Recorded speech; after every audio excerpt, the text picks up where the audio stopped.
Hello, everyone, and Hello, welcome. good afternoon. Yes. You want to be the boss?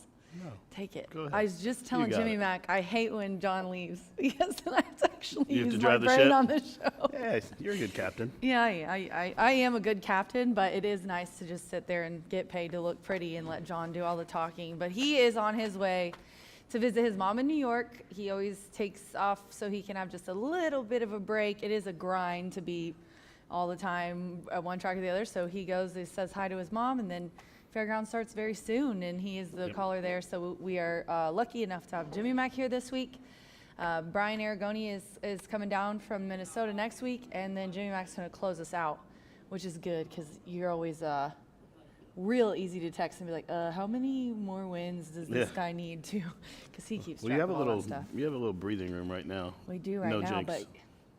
but Ramos is like, he is really gunning for it, like for real. He's trying real hard. Marcelino with 3 the other day, Had a big day on Champions Day. Yeah, we'll talk about that here in a little bit, but track is fast, turf is good, rails at 48 feet, and it's just kind of a typical Indiana fall day today. Let's send it to Chris for the official word on the weather. Chris? Connecting our communities with stories that matter. This is a WRTV update. We will be feeling like mid-October through the afternoon. Temperatures on par for this time of year, peaking in the low 60s, a couple of degrees off each hour. Some peaks of sunshine in place, but otherwise mostly cloudy skies, and that will definitely build as we go through the evening hours tonight and into tomorrow. If you're back tomorrow, here's what to expect. Temperature readings in the low 60s. A spotty shower chance, few and far between. I think there's a lot of dry time throughout the day on Tuesday, but slowly here getting a little bit cooler through midweek. John, back to you. Thanks, Chris. You look like a John. I do. If I was a dude, we should put my picture in AI and ask it to make me a dude, and we'll just say that's John. Yeah. Well, the weather looks good today. Oh yeah, I don't like to talk about it. It can change though. We know that as you know, Just Indiana.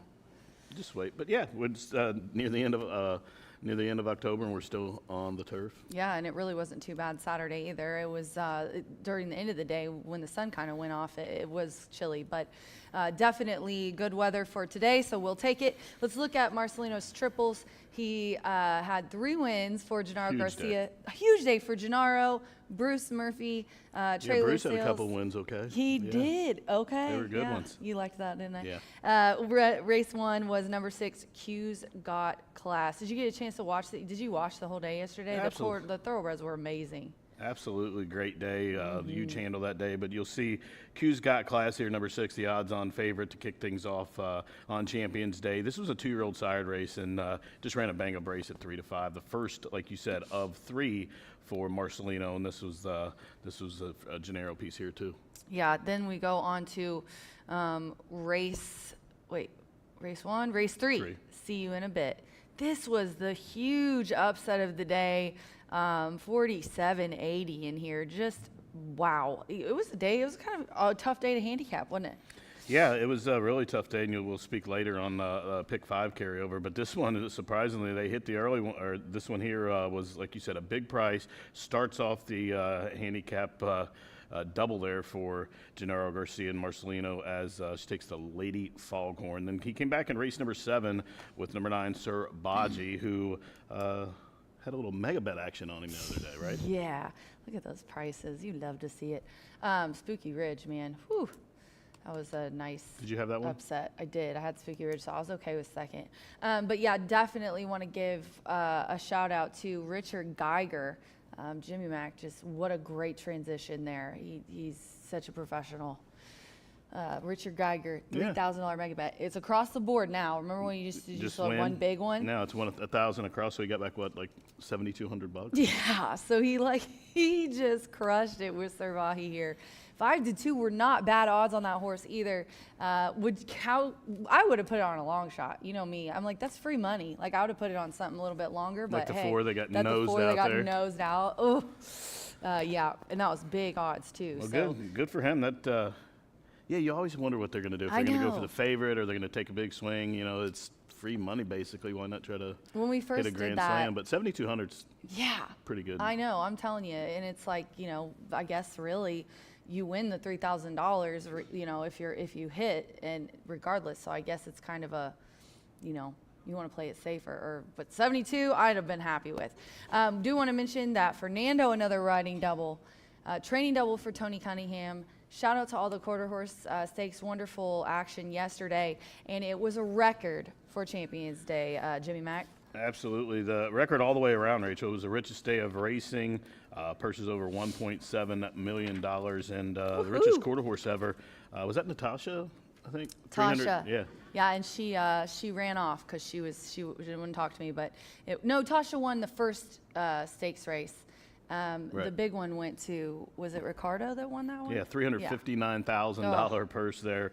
How about the handle that day? $2.7 million, beating last year's total for 2.3. So still setting records. I don't know how Eric keeps doing it. Like every year we sit down and we look, and we keep looking at the year end. And every year he beats it. And every year I'm like, when is this gonna end? Like, when are we gonna hit our max? But Eric's not gonna let that happen. Also want to look at the standings real quick, probably look at it a couple times a week, maybe beginning and end of the week.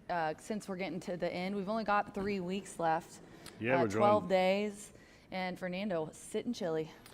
Yeah, he's 16 in front of Ramos, who's in search of his third meet title. And Marcelino, a 4 or 5-time champion here, I think. He's been heating up as of late with 66 wins. And then the trainer race a couple of weeks ago was really tight. Now Randy Klopp's starting to inch away from John Horan there. He's 10 in front, like you said, with these going into these final 3 weeks of the meet. Randy Klopp, of course, multiple champion trainer here the last couple of years. Yeah, and he's been paying out good too. Have you noticed that? It's not like just all favorites that wins for Randy, so congratulations them being in the lead. We'll keep an eye on it. I'm hoping it stays this way, but I have a feeling. Yeah. I think it's crazy that all 4 of those names at the top are all jockeys who have won leading titles here. Yeah, absolutely. It's just so contentious. I always say that. It's a great colony. Then you see Mitchell there coming to town for the first time to be here, his full meet. He had a handicap win as well with 50, and then Evan Roman sitting there with 45. Evan is 10 away from 1,000. Look at you. You're not going to miss a step today, are you? This guy is on fire. Not just a you can't keep a Bengals fan down, ladies and gentlemen. You ain't going to catch Jimmy Mack tripping. Today's contest, though, is Dooley's Legends. But, however, Dooley is gone, so you'll see here in the notes that the prize money is coming out of your pay today. That's fine. It's completely free. Head down to the first I bet floor. a stopper on the Jets yesterday to try to get the Bengals home, so I actually have a little extra cash today, unfortunately. No, unfortunately. Well, it's all going to Dooley's Legends, so you can sign up there for free. Make sure you get those entries back by 3:10 at the contest counter, and those will be on races 3 through 7 as per usual. And that just a couple of those left, I guess, right? Yep, it was insane. Let's talk about the pick 4, though, or the pick 5, though. The late pick 5 has a carryover today. This is the big news. Let's use a few minutes here for us. I didn't put it on the schedule, but obviously let's talk about it. $27,336.65. What did you think of the sequence yesterday, or leading into this Saturday? It was the $48 horse and one other that kind of put us into this. What was it, the Bruce? The Bruce and Gennaro, is that the one that started off? That was kind of hard to get to, but really, I didn't really think it was that unformful, to have that much of a handle and people paying attention on Saturday here, and to be able to generate this pick 5 carryover. But I like the sequence today, Rachel, and I actually think it's the pick 5 is going to be. Have a little free space in there. You do? Yeah. So the first race is a starter optional claiming for $12,000. I put together a ticket. I'm sure you did. I know that probably people are going to single Night Kiss, but I don't know if you've listened. I'm a jinx for singles. It never works out. Yeah. And so I always just put one more in there for assurance. But that's just me. If you guys want to single, do it. But I'm telling you, my singles are the kiss of death. Yeah, I can see that. You don't want to be out the first leg either, but I'm going to single, and I'm a huge spread my ticket out in the other 4 races. I don't know how they're still able to keep filling these starter allowance races for Night Kiss. These people keep taking her on, and she just keeps beating them. Yeah, she's an 11-time winner here. Even when she gets in trouble, even when she gets a crappy trip, she's a beast. Yeah, and that's the opening leg of that late Fire 5 with that low takeout in races 4, 5, 6, 7, and 8. And who'd you like in the second leg? That's when we'll head out to the turf course, and it does also start the dollar pick 4 there. It does. 5. I hope that Lexco Honey stays in. I'm pretty sure she is. I haven't heard any different. The Did you have- 13? Yeah, Yeah, 13's 13 in a is run. in. Okay, so I went 3, 13, and then I like the 6. I think that 3 is really the one to beat here. I put the 13 and the 6 in just because Sophie is a beast on the turf.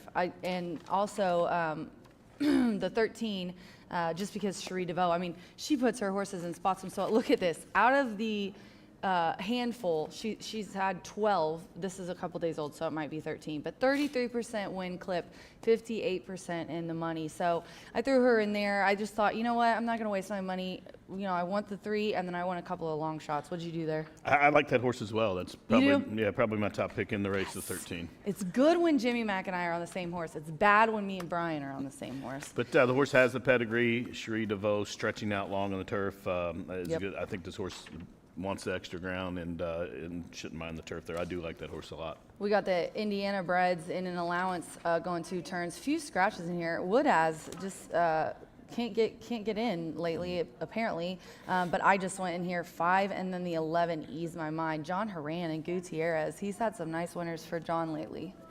Yeah, they've been teaming up, and he gets that 5-pound break in weight. There are a couple of scratches, like Rachel said. The 6, 7, and 10 are all out. 6, 7, and 10 are all out of race number 6. That's that state bred allowance race. I'll probably add in Chisel myself. I do like the Wayne Catalano piece, the Catman Hard Scholar. I'll throw that one. I'm going to spread a little bit and use a few horses with that single being in the first leg. Love the Catman coming off of finally breaking the maiden.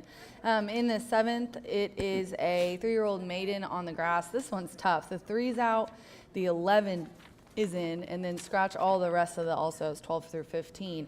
I thought this one was one of the tougher ones. I spread in here 9, 4, 5 are my top, and then obviously you can't leave out on the ticket J&J, Heart and Soul. Dan Sheehy coming in to ride for Tom Malloy. Yeah, absolutely. I'm gonna use the ones you spoke of. I'm glad you like the 5. I like Yeah, that I one. like the 20 to 5. 1. Rudy Brissett getting first Lasix And dropping down. I mean, you can't. That horse surely. I get it because it hasn't ran all year. It probably will be pretty high odds. But we've seen like a few of them this year that have come in, and I even just recently was like, okay, either this horse is going to run last or this horse is going to run big, and I'm pretty sure that horse won. So. Yeah, I'm adding that horse. I'll use the first-time starter from the Ethan West barn, and Eddie Keneally getting that rider change there on the 9 Rather District to Marcelino Pedroza, Nick Juarez off the mount. So that takes us to the 8th race. That'll close out. Wait, I don't have that. Who's on the 9? Yeah, 7-9 is Pedroza. Oh, Marcelino. So the 7th race, take out the 3, 12 through 16. 11 comes in, the 9 will be Pedroza. Then the 8th race, to close it out, we're back to the mile distance on the dirt. Who'd you like in there? I went 1, 4, 10. I just put my top 3 in there. I usually don't like to put out a big ticket. Like my ticket's $72. Normally I don't really go over 50. But Well, yeah, big that free money's carryover- sitting there waiting. Why not? Yeah, I feel like it's a good investment. We've have got a budget, use most of it on something that low takeout. It's going to be a huge pool. You already have free money going in, so I don't blame you. 5, 6, and 7 are out, but the 11 and 12 draw in correct. So Yeah, both a AEs. very interesting race. What are you going to do in here? 1, 10, 4 for me. Yeah, those are the ones I like too. I'm going to throw in the 12 that drew in off the AE. And Yeah. also, actually, you know what? I'm probably going to use both AEs. I want to have a little coverage here in this non-2 nickel claimer going a mile. These I are think- the tough ones. Yeah. You know, you got a horse that was an 8-time maiden and broke the maiden. The one horse going to take a lot of action. I think he's going to be over bad at 8 to 5. Coming in from Belterra. I know it's a straight maiden, but those races, aren't very tough down there for that level. So. Yep. Sounds good. I'm going to kind of wrap it up here, but we have a wonderful day. Please be sure to get your bets in early. We do still have the early pick 5, the carryovers on the late pick 5. B's going to go over that. Happy to have Jimmy Mack here all week, glad to be here. Strap Let's hit a in, pick strap 5. in your bootstraps. Yeah. We also have the late pick 4 sponsored by iToba. But thank you to all of our sponsors this year. Especially, I like to thank them as I am in charge of sponsorships. My big sponsors, Tequila, Aradora, Jack Daniels, Woodford Reserve, Bruce Murphy Trailer Sales. Didn't that winner circle of his give him some luck on Saturday? Absolutely. Murphy Trailer Sales. I love Bruce. Got my called him when I needed a trailer. 765-361-8803. And also Hubler Ford. We got those trucks out there. If you need anything vehicle-wise, head out there. Tell them Rachel sent you because we'll both get brownie points for that. You'll probably get a discount, and I'll probably get their business again next year. Also, follow us on social media. The story of 2025. Jimmy McNerney is back. Look at that. Look at what Aaron got you. Oh, look at Jimmy that. Mac Cartoon got guy? back on X. Nice. I'm excited about it. The two Macs are on there again. Mac it's, Attack. I did it for you. Thank you. Did it Because for the it really people. is hard to promote you when you're not on X. So follow us and be sure to go to our YouTube and follow us there. Got it up a huge number from like a couple thousand last year to 7 this year. Definitely a personal thing of mine to get as many people on that YouTube channel as possible. You can watch the races there Absolutely. for free. It's a great thing. And I know, if you're whenever not on I have there, a you need to question, subscribe. I'm at home and I'm like, oh, YouTube. And then I look at the little live track cam in the mornings. Like, I love our YouTube channel. Don't you? Absolutely. All right. For Jimmy Mac and Rachel Mack, we are going to bid you adieu and send you after this quick commercial break to Brian to go over the early pick 5. It's the B block, as John said. Have fun. We're Bye for done. now. Bye for now.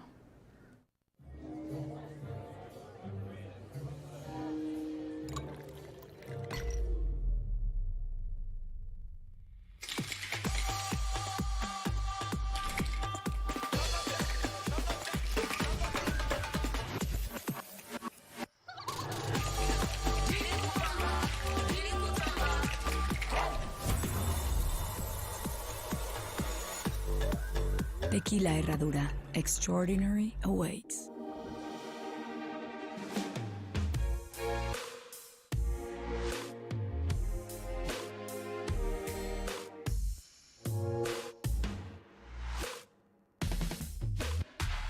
Horseshoe Indianapolis is saluting all veterans Tuesday, November 11th with a special Veterans Day racing program at 2:10 p.m. Nationally known handicappers place wagers into the Pick 5 to raise funding for Hoosier veterans and families. Plus, play in the $2,500 Veterans Day handicapping contest, sponsored by Indiana HBPA. Let's salute the veterans Tuesday, November 11th at Horseshoe Indianapolis, located off I-74 and exit 109 in Shelbyville. More information available on social media at HS Indy Racing.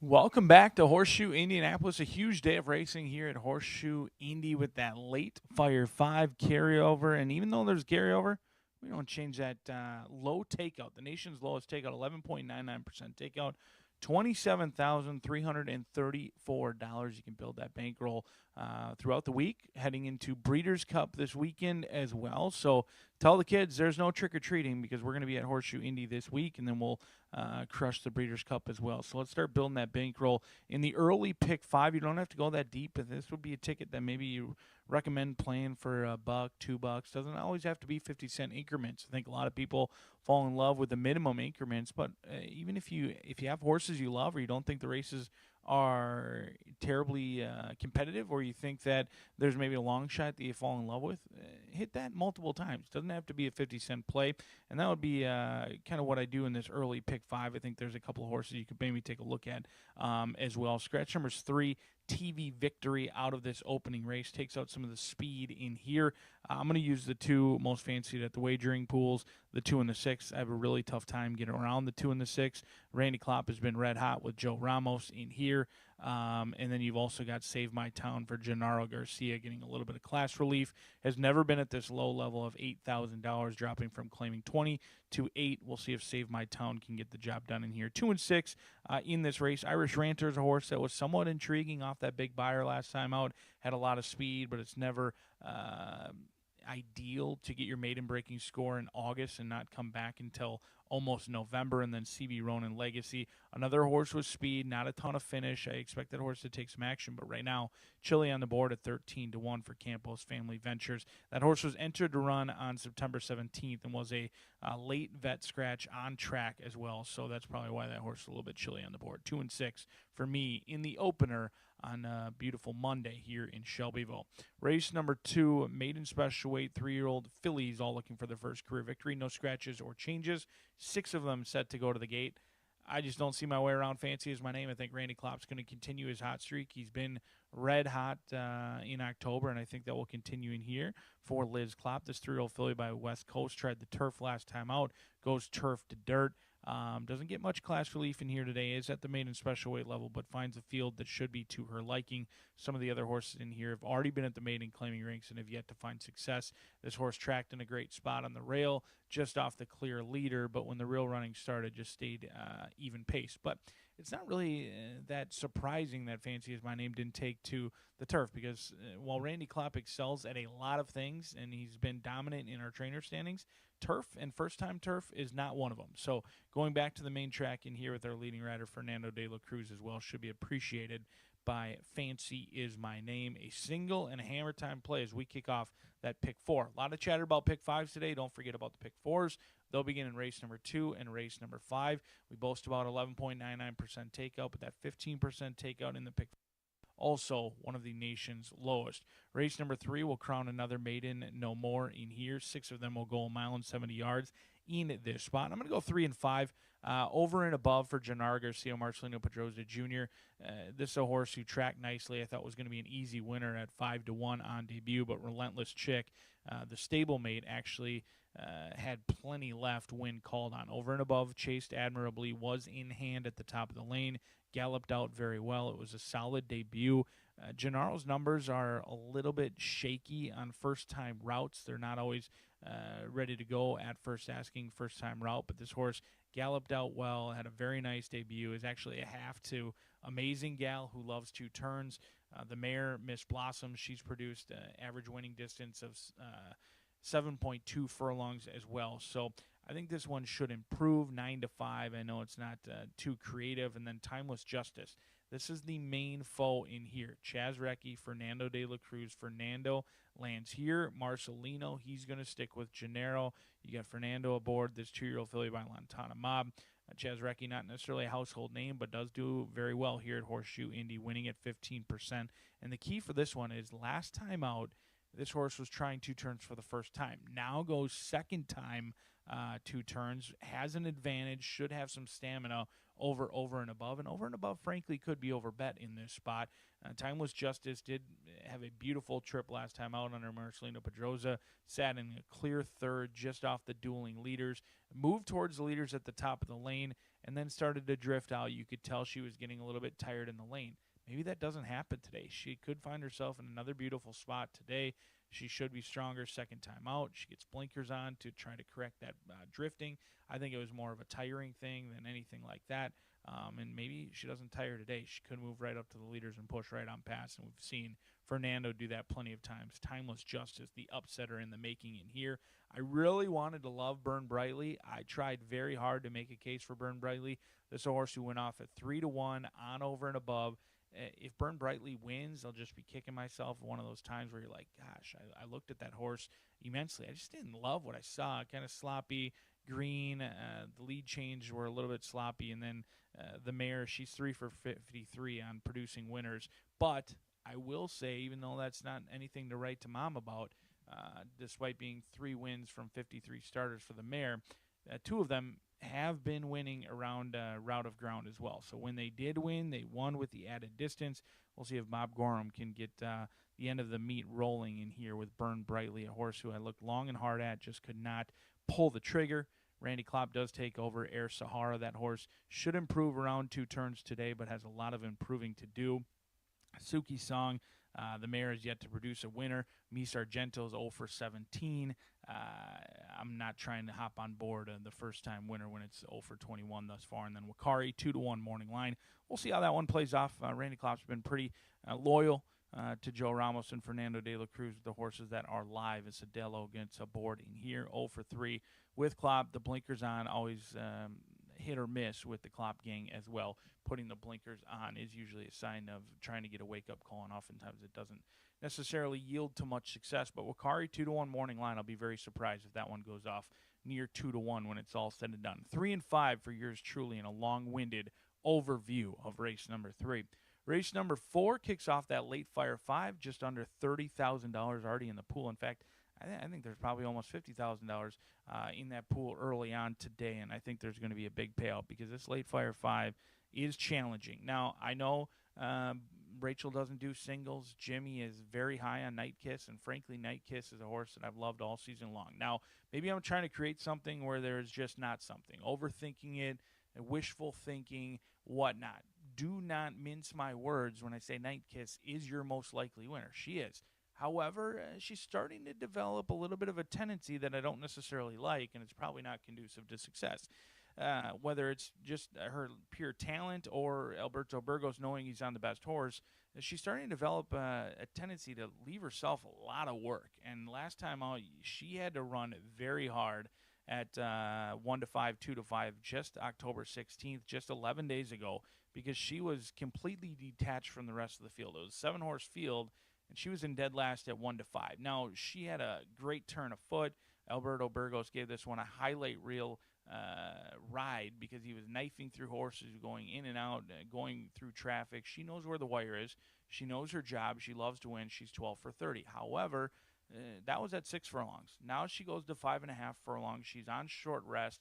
I wasn't in love with her gallop out last time out. She looked like an animal who may be pretty tired. It was a hard-used win last time. Don't overlook that. She had to run down Arisu, who's a good one, and had it all her own way. Now, she did, and they were miles clear of the rest of that field. But she gets a half furlong back. She comes back on a little bit of less rest.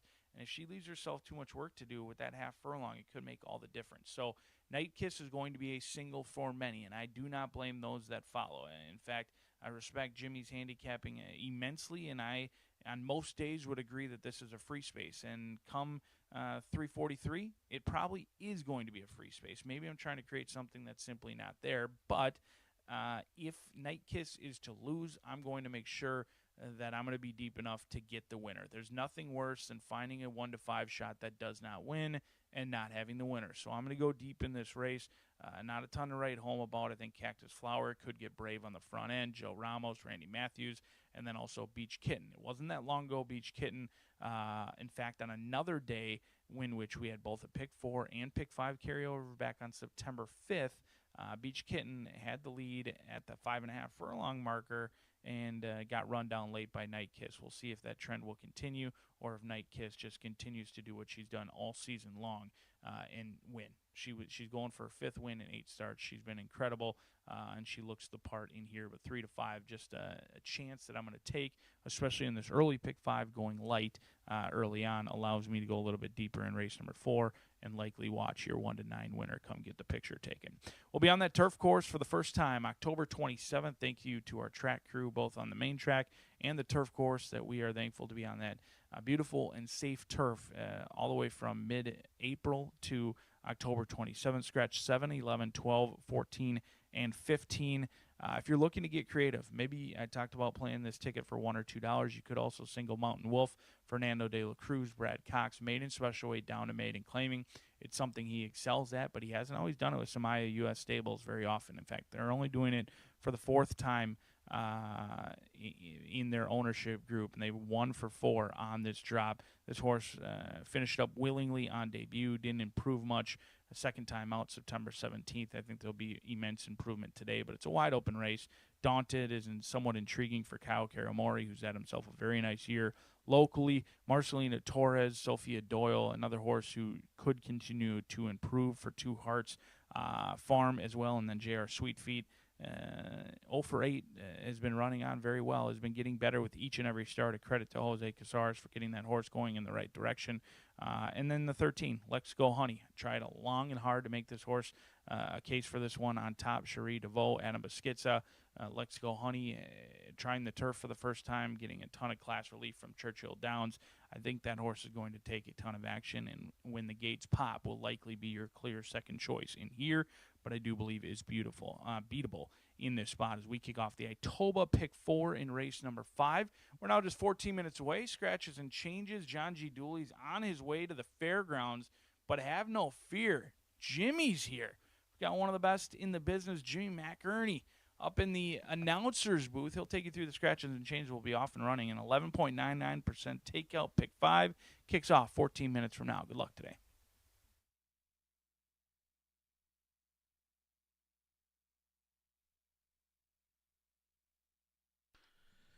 Thank you, Brian. Good afternoon, everyone. Welcome into Horseshoe Indy for a fantastic Monday afternoon of racing. 9 live races on the program here. The first 8 for the Thoroughbreds, the 9th and final will be that quarter horse dash for the cash, going 330 yards. Race fans, at this time, if you'll check out your racing programs, we'll go over today's late program changes.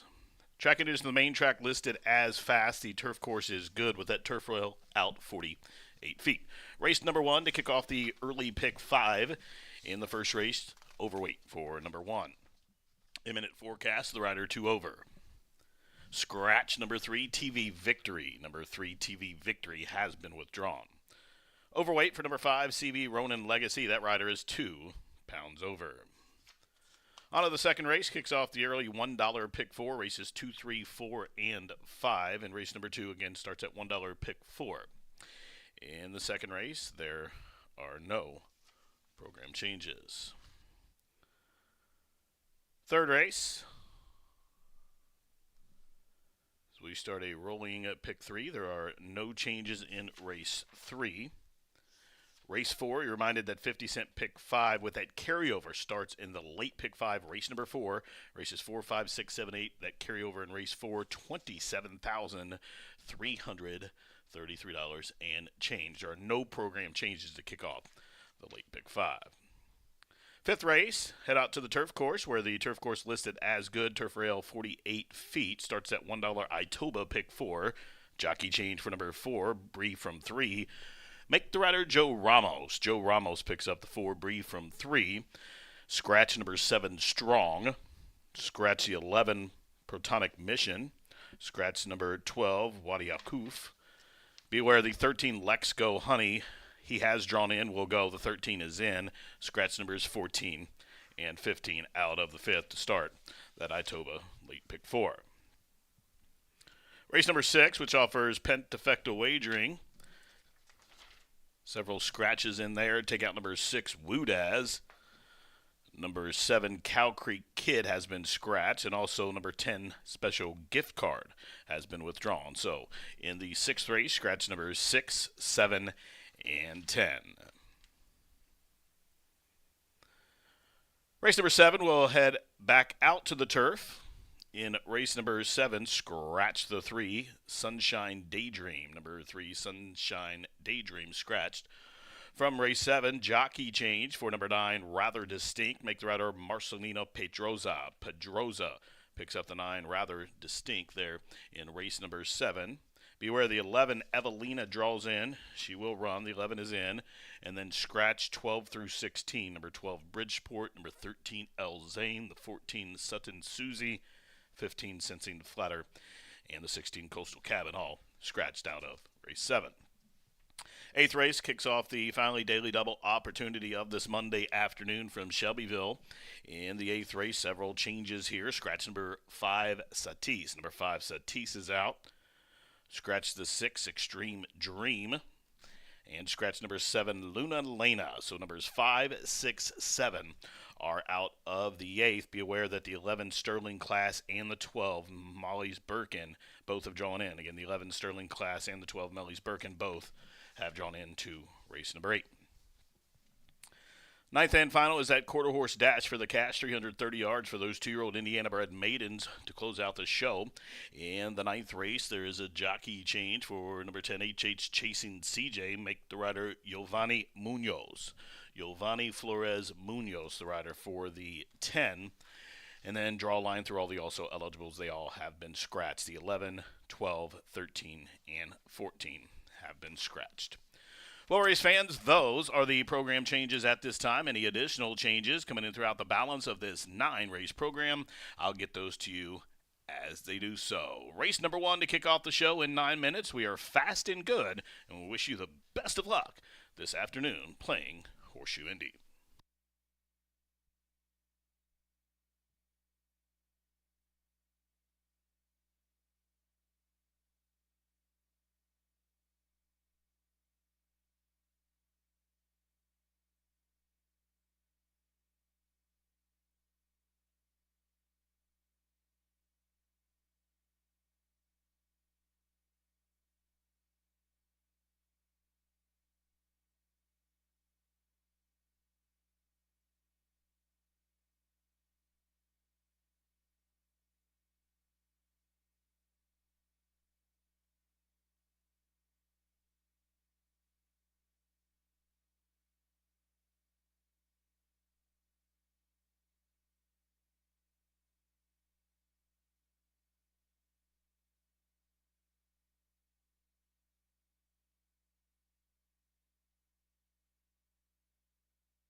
Outrider John Neal leading them out onto the racetrack for the first of 9 here at Horseshoe Indianapolis. Race number 1 to kick off the show here. Non-winners of 2, $8,000 Indiana bred race. Again, a registered Indiana breds 3 and up, non-2 for $8,000 to go 5.5 furlongs in this race. Take out number 3 TV Victory. Number 3 TV Victory has been scratched. Win, play, show, exacta, try, super. Pick 3, daily double, and the early pick 5 on races 1, 2, 3, 4, and 5 kicks off right here over a fast main in just a few minutes.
Ladies and gentlemen, we have a late scratch.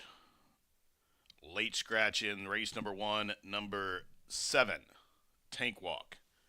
has been scratched. Again, race number 1, number 7, Tank Walk, is a late scratch.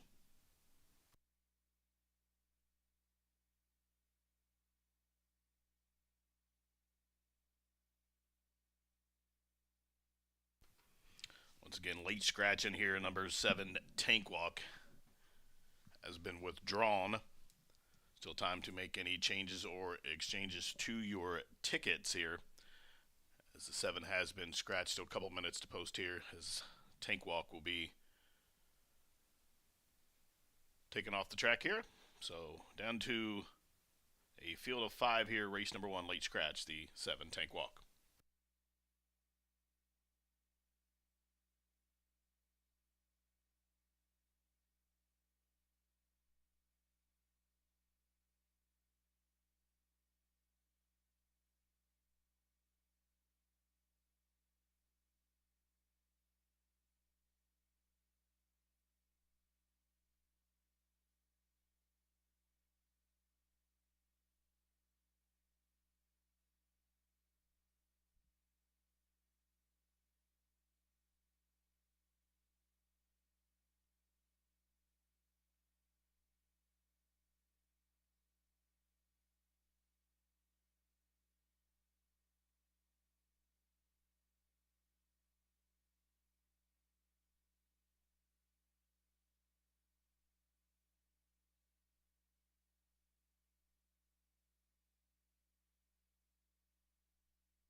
The field for race 1 has turned. They are approaching the starting gate here. The field approaching the starting gate. Race 1 from Horseshoe Indy. Pick 5 kicks off here. Races 1, 2, 3, 4, and 5. Again, low takeout here. Also, you're reminded we do have that carryover in the late pick 5. That's offered in race number 4 here. $27,300 some odd dollars in free money in carryover in that late pick 5. But field for race 1 approaching the starting gate to kick off the early pick 5.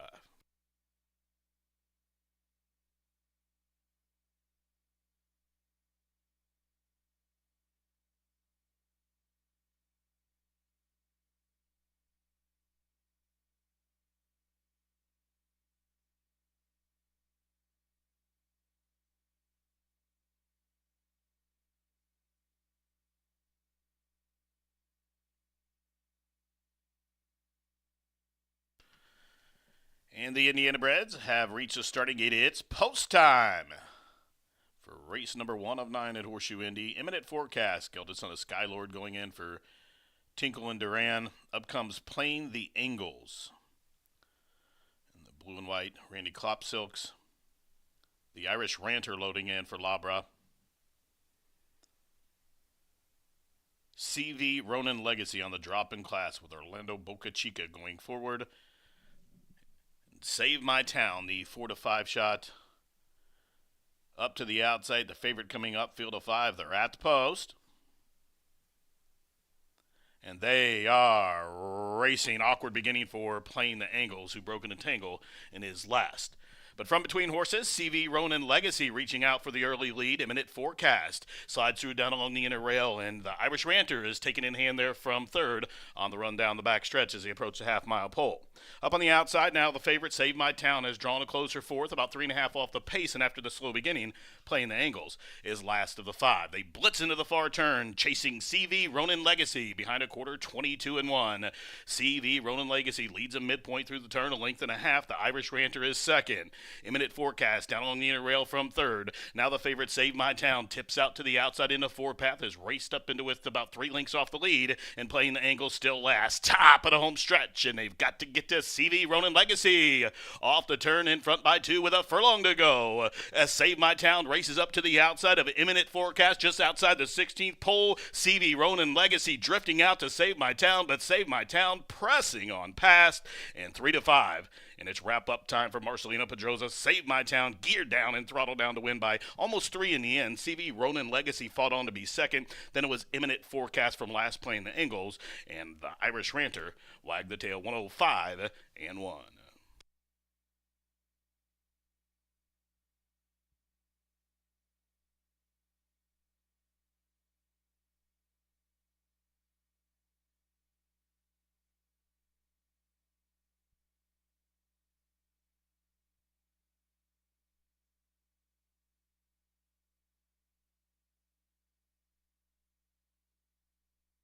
The placing judges posting the top 4 finishers here. The winner number 6, Save My Town, at odds of 3-5, posted as your unofficial winner. Finishing second, number 5, CV Ronin Legacy. Third, number 1, Imminent Forecast. And fourth goes to Playing the Angles. 6-5-1-2 unofficial.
Well, they teamed up 3 times here on Champions Day. And they pick right back up where they left off. Gennaro Garcia, Marcelino Pedroza into the winner's circle. Again, coming into the Murphy Trailer Sales winner's circle, your unofficial winner of the opener, number 6, Save My Town. Save My Town, a 3-year-old bay gelded son by Motown, out of the out-of-place mare named Save My Place. The winner is owned in partnership by Steve Lewis and Southwest Racing Stables Incorporated, trained by Gennaro Garcia and Marcelino Pedroza. Up top, Save My Town on the class drop gets lifetime victory number 2, bred here in the Hoosier State by Dean and Greg Bear. The winner covered the 5.5 furlongs in a winning time 105.32 seconds, 105.32.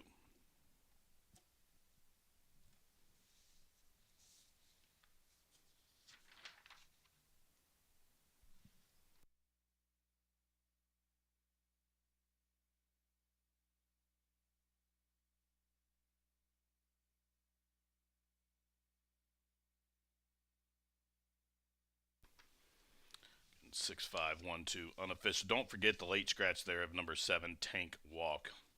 And number 7, Tank Walk, was that late scratch there in the opener.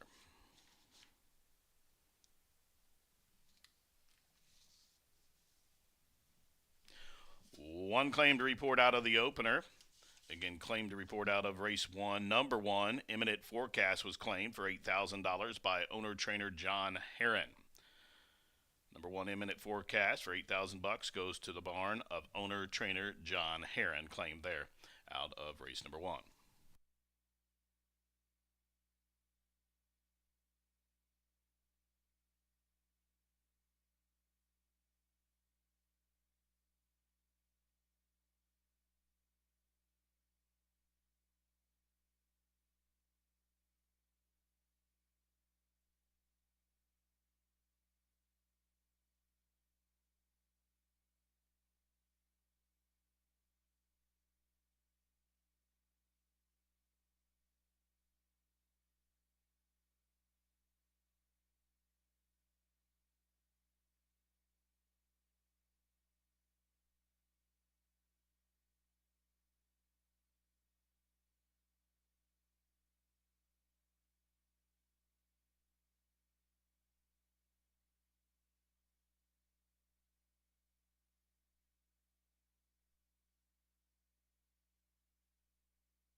And now the first race is official. Prices are up. The winner, 340, 240, 210. The opening first race exacta, 6 and 5, $30.20, 50-cent try combination of 6, 5, and 1 came back $25.45. The dime super in that 5-horse field, $6.62 with that odds-on favorite on top. Looking ahead to race number 2 as we close out race number 1 with that pick 5. I think over $72,000 was in that pool. Now race number 2 will start anew, a $1 pick 4. $1 pick 4 in races 2, 3, 4, and 5 kicks off here in race number 2 at the Shoe. Indiana bred maidens to go a mile 70. We have a field of 6 with no program changes. Pick 4 time coming at you in 20 minutes.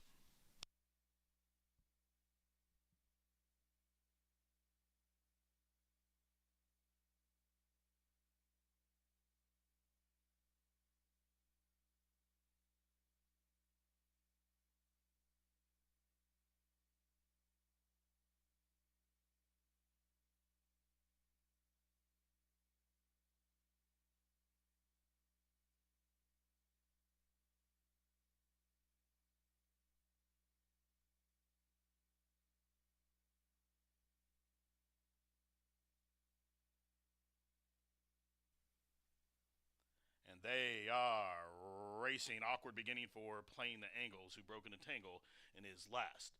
But from between horses, CV Ronin Legacy reaching out for the early lead. Imminent Forecast slides through down along the inner rail, and the Irish Ranter is taken in hand there from third on the run down the back stretch as he approached the half-mile pole. Up on the outside now, the favorite Save My Town has drawn a closer fourth, about 3.5 off the pace, and after the slow beginning, Playing the Angles is last of the 5. They blitz into the far turn, chasing CV Ronin Legacy behind a quarter, 22 and 1. CV Ronin Legacy leads a midpoint through the turn, a length and a half. The Irish Ranter is second. Imminent Forecast down along the inner rail from third. Now the favorite Save My Town tips out to the outside into 4-path, has raced up into with about 3 lengths off the lead, and Playing the Angles still last. Top of the home stretch, and they've got to get to CV Ronin Legacy. Off the turn in front by 2 with a furlong to go. As Save My Town races up to the outside of Imminent Forecast, just outside the 16th pole. CV Ronin Legacy drifting out to Save My Town, but Save My Town pressing on past, and 3 to 5. And it's wrap-up time for Marcelino Pedroza. Save My Town geared down and throttled down to win by almost 3 in the end. CV Ronin Legacy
See the state's top thoroughbreds and quarter horses compete for the year-end honors in the 6th Annual Indiana Champions Day, Saturday, October 25th at Horseshoe, Indianapolis.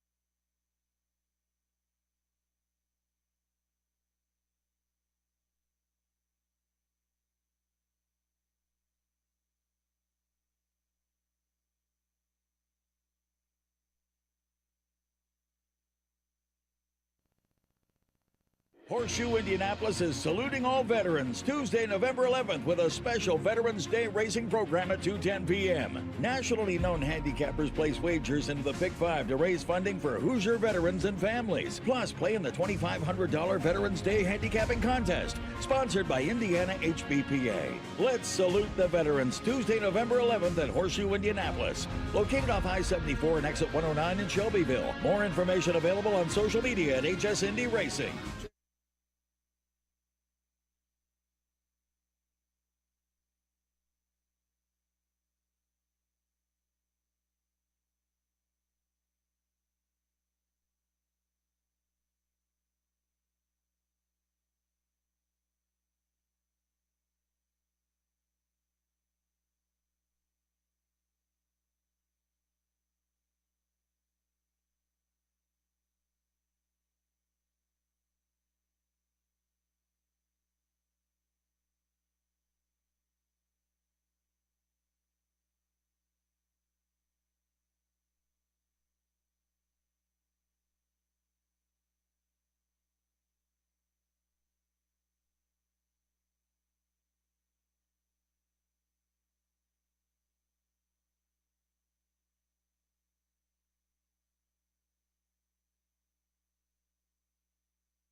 Ten minutes to the second race here, Horseshoe Indianapolis. Even money on the 6 in this maiden special weight. They're going 1.70 miles, and these are for Indy breds. The 6, the favorite. I went to the straight outside, 654 for me.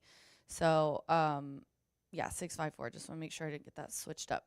Pink Picture is the even money favorite. Mitchell Merle with a very nice stakes win on Saturday is up here for Tony Grants, who co-owns this 3-year-old filly. She's ran 9 times, and she's gotten in with some tough ones. If you look back, middle of the year, you know, Annie Express was a winner next time out. Rockin' Rossio was a winner next time out. A winner and then won again. So she's been running against some tough ones in here. And she kind of finds a little bit different of a group today. So I'm hoping that will change. Kind of hard to explain, but depending on horses, their attitudes, their running styles, obviously switching it up and going with a different group of maidens can always hope for a change with them. Mitchell is aboard here for the first time. I ended up highlighting the August 28th try, a mile and a 16th. And yeah, we're going down to a mile and 70 here, but that was a really nice third. Had the lead and just kind of got taken there as the with a couple in that race. Pink Picture, Happy Match. There, none of them in here today, which I think is good for her. And she's ran 5 times here in Indy, a second and 2/3, which is good, and also a fast track, a second and 2/3 as well. So she caught the slop last time. Didn't look like she liked it. But yeah, like I said, love that Mitchell is in the irons here today. And then I'm going to go to the 5, 3-1. Fancy is my name. This one trained by Randy Klopp, owned by Liz Klopp, and gets our leading jockey Fernando de la Cruz in the irons today for this 3-year-old filly by West Coast. This one's only making her 4th lifetime start, and she hasn't been in the money. Temple Painter she ran against back in April, came back to win. She's been running up against Rockin' Rossio, which we just talked about. She was in a 10-horse field last time out, and she drew the 3. This is the farthest out she's ever been. She's drawn the rail or she was in the 3-hole, and she also tried turf last time. She was going 2 turns that day, so she's at least gone a long distance once. So this isn't going to be something new to her, but it is going to be the first time that she does 2 turns on dirt, which I think is the key here. Obviously, Klopp is our leading trainer, Fernando our leading jockey, and turf to dirt angle, he's 26%. Plus, since that September 9th try, he let her off. Probably needed a little couple months to kind of work on her, Klopp decided, and he worked her on October 3rd, and then the October 15th work, 3 furlongs, 37 flat was nice. Then I'm going to go to the 4, Maximum Spirit. This one gets Alex Ashard aboard for Tiana Richardville. A little bit of a long shot here, but bet to 5-1. This one, I highlighted the September 22nd, a 3rd place finish in there. It was on the slop, though. Kind of similar. There's not a whole lot of speed in here, but I just thought that this filly could maybe get a cut of it today. If you notice, most of the race, she's been pretty far back.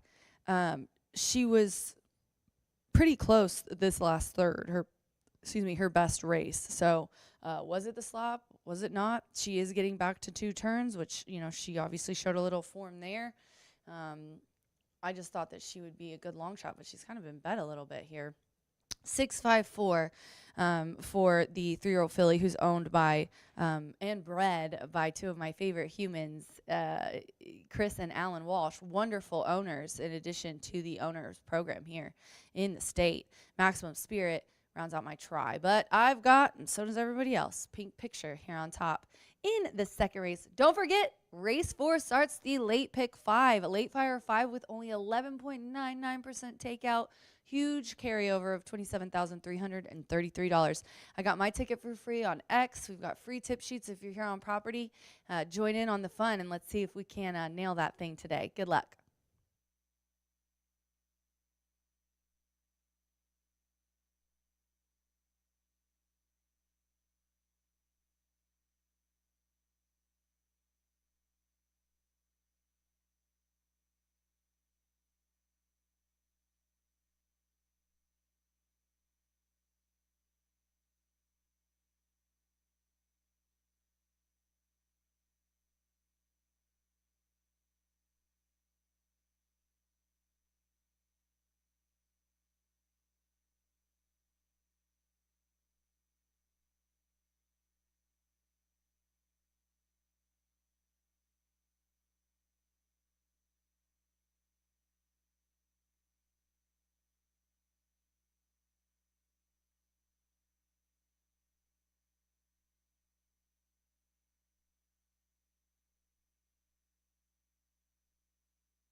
Phillies and Mares stepping trackside for race number 2 at the Shoe. Race number 2, Indiana-bred maiden special weight to go 1 mile and 70 yards for a purse of $36,000. Field of 6 here, no program changes. Win, play, show, exact to try. Super, daily double, starts pick 3, and it starts that $1 pick 4, races 2, 3, 4, and 5.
The horses are approaching the starting gate.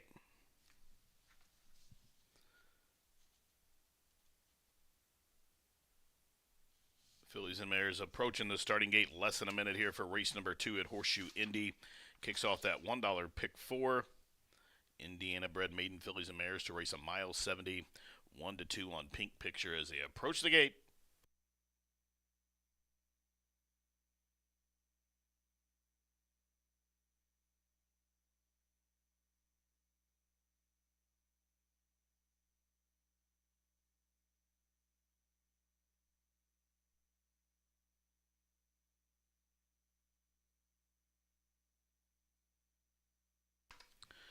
And they've reached the starting gate. It's post time. Loading in here for race number 2 at Horseshoe Indy. Backwards K the Gray.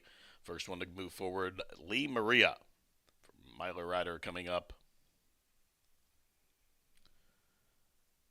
Sassy Julia.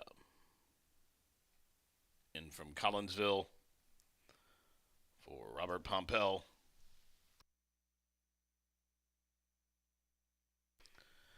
Sassy Julia. Loaded in, Maximum Spirit. Moving up and in, Fancy Is My Name. On dirt route debut, Fancy Is My Name, 3-1. Goes in, Pink Picture. Pink Picture up to the outside, 3-5. Loading in, they are at the post. And they are off. Good start for the favorite Pink Picture from the high draw. Leads him by the stand for the first time. Opens up a 2-length lead on Fancy Is My Name, who track to the outside of Sassy Julia. They are second and third. Maximum Spirit with a wide angle into the clubhouse turn. Then it's Backwards K races second last, and at the back of the pack early, it's Lee Maria. Working around the opening turn, 6.5 furlongs to go, and it's Pink Picture at even monies made the point as they have 6 furlongs to travel. The lead's 3 parts of a length. Fancy Is My Name in second. Up on the outside, Maximum Spirit, Sassy Julia. They races a team third and fourth in behind the speed. Then 4 lengths further back, Backwards K is fifth, and Lee Maria still last of the sextet. The quarter on the board, 24-2, so no excuses here for Pink Picture. She's been left alone up top, and she leads them by the 4.5 furlong marker, in front by just a half a length now, as Fancy Is My Name is being asked to go tackle her early there from second.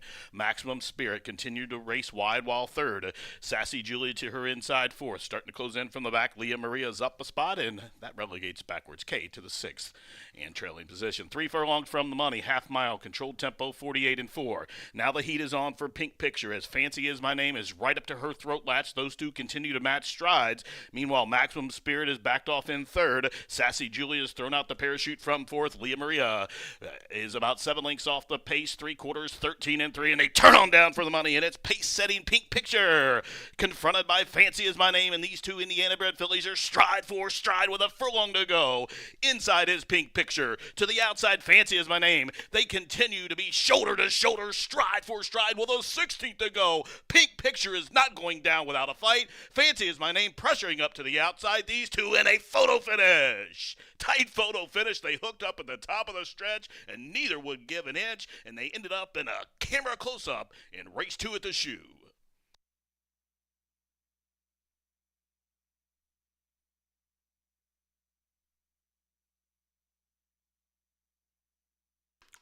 That was a photo finish.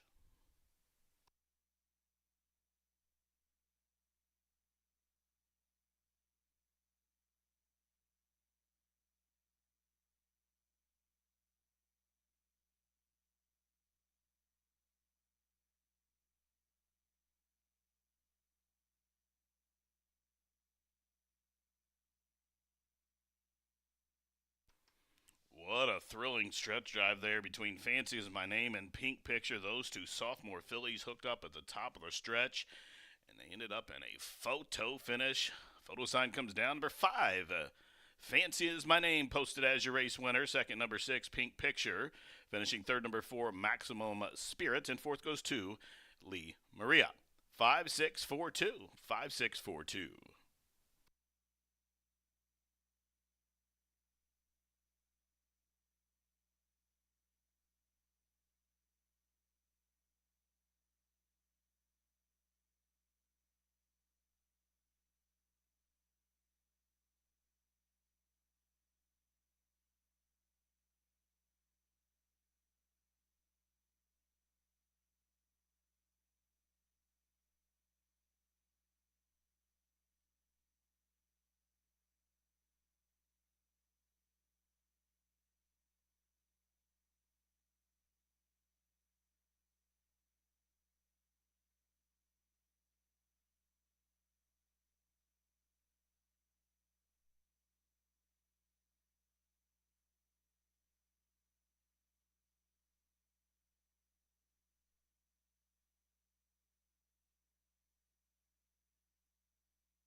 into the winner's circle. Number 5, Fancy is my name. Fancy is my name. Good-looking 3-year-old dark bay or brown filly by West Coast out of the street cry mare named One Bad Kitty. The winner's owned by Liz Klopp, trained by Randy Klopp, and ridden to victory by Fernando de la Cruz. Number 5, Fancy is my name. Breaks maiden here on dirt route debut in start number 4. Gets the Cody photo there, 144 and 63 100s, 144 and 3. The winner bred here in Indiana by South Fork Creek Stable and Austin Nix. Now race 2 has gone official. Price is up there for the opening leg of the pick 4. The winner number 5, Fancy is my name, 840, 380, 220. Exacta 5 and 6, $17. Trifecta 5, 6, 4, $13.40. The first daily double of this Monday card, 6 and 5, was worth $13.60. Dime Super 5, 6, 4, 2. Well, that was $4.92. Race number 3 is up next. Indiana bred sired maiden filly, 2-year-olds to go a mile 70 yards.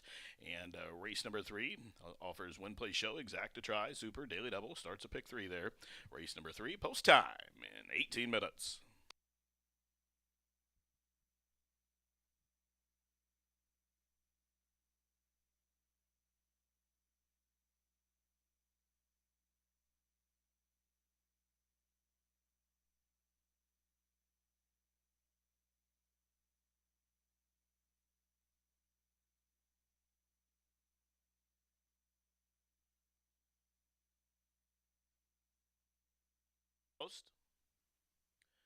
And they are off.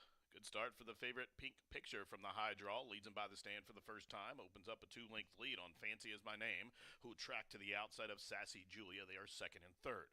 Maximum Spirit with a wide angle into the clubhouse turn. Then it's Backwards K races second last, and at the back of the pack early, it's Lee Maria. Working around the opening turn, 6.5 furlongs to go, and it's Pink Picture at even money's made the point as they have 6 furlongs to travel. The lead's 3 parts of a length.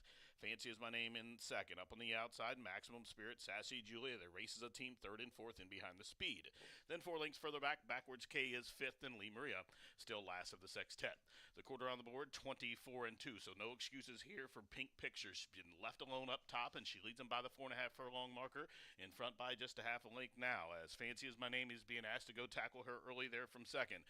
Maximum Spirit continued to race wide while third. Sassy Julia to her inside fourth. Starting to close in from the back, Leah Maria's up a spot, and that relegates Backwards K to the sixth and trailing position. 3 furlongs from the money, half mile, controlled tempo, 48 and 4. Now the heat is on for Pink Picture as Fancy is my name is right up to her throat latch. Those two continue to match strides. Meanwhile, Maximum Spirit is backed off in third. Sassy Julia has thrown out the parachute from fourth. Leah Maria is about 7 lengths off the pace, 3/4, 13 and 3, and they turn on down for the money, and it's pace-setting Pink Picture, confronted by Fancy is my name, and these two Indiana-bred fillies are stride for stride with a furlong to go.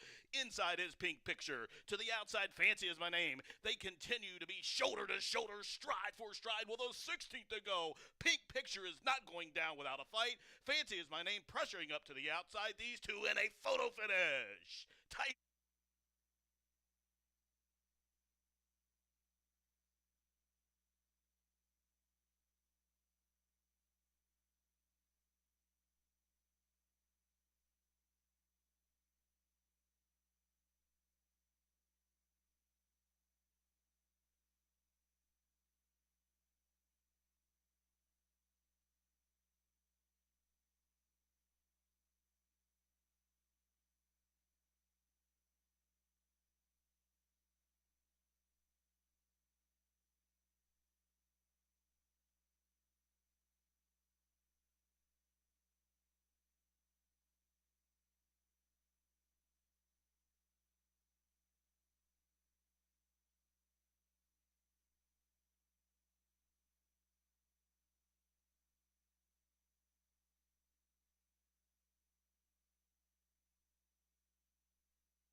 8 minutes to the third race here at Horseshoe Indianapolis. We got another maiden here for Indiana Sired, 1.70 on the fast main track. And we got 2 jockeys in here. They got a good shot to get a double to start the Monday card.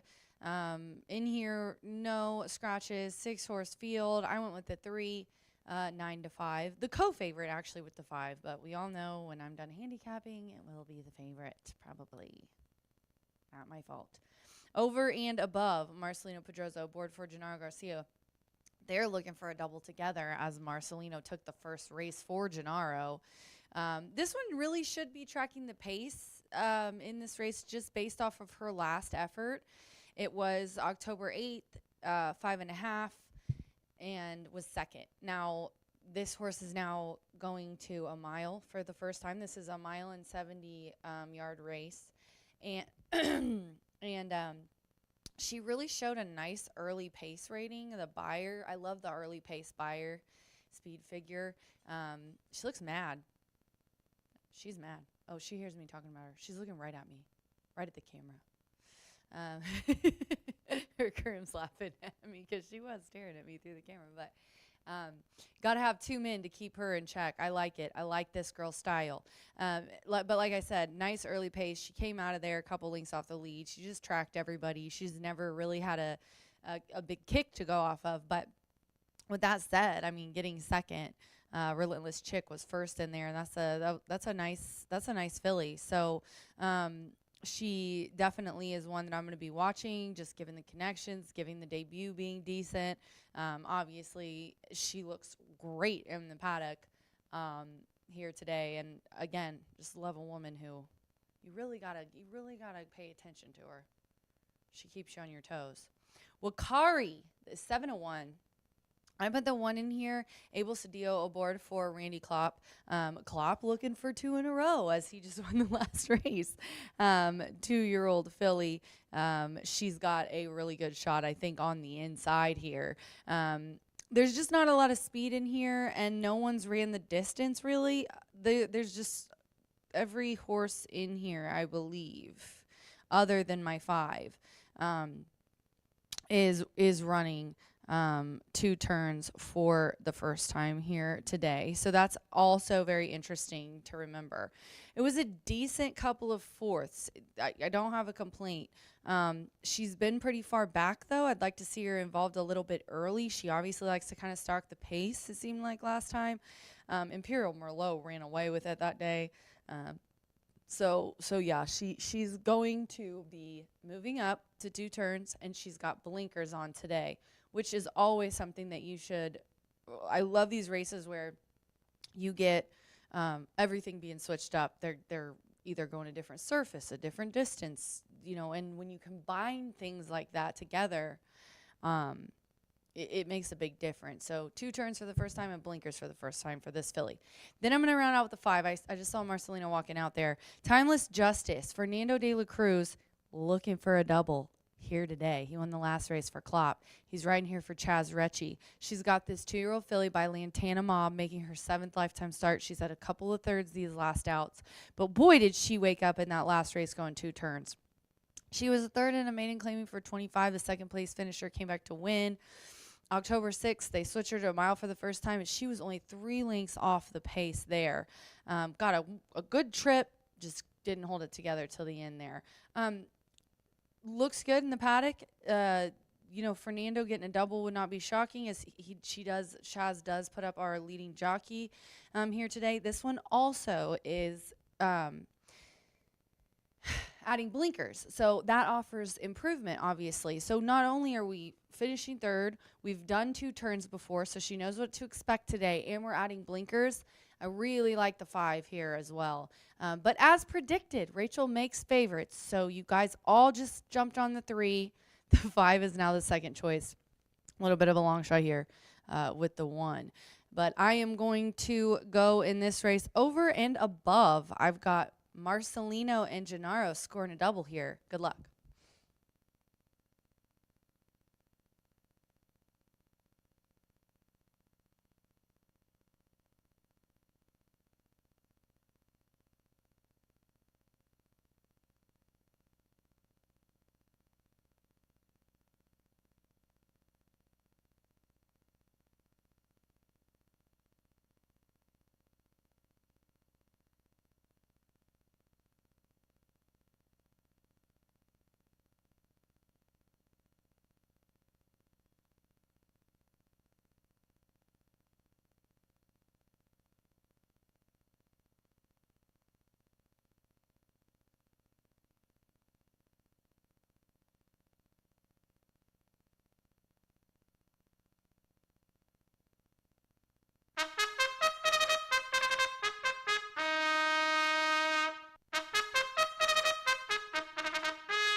Indiana bred maiden filly 2-year-old stepping trackside here for race number 3. These are sired filly 2-year-olds to go a mile 70 on the fast main surface. Field of 6 in here with no program changes. Race number 3 from Horseshoe Indy offers win, place, show, exacta, try, super, daily double, pick 3 wagering post time for race number 3 in just a few minutes.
Indiana sired filly 2-year-olds approaching the starting gate here. The maidens making their way towards the starting gate. Field of 6 to go. A mile 70 approaching the gate.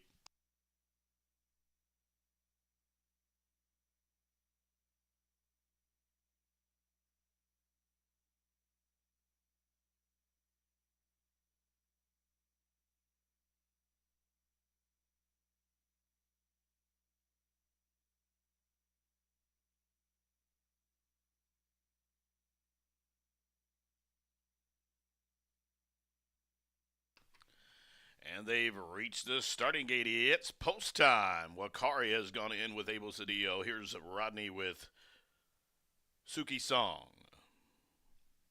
Over and above in start 2, stretching out to the mile distance here. Gone in 6 to 5. Carrying those familiar LTB silks. This one partnershiped up here with Miles and Ed Wright Cattle Company. Now, Air Sahara. The other Klopp trainee will load up and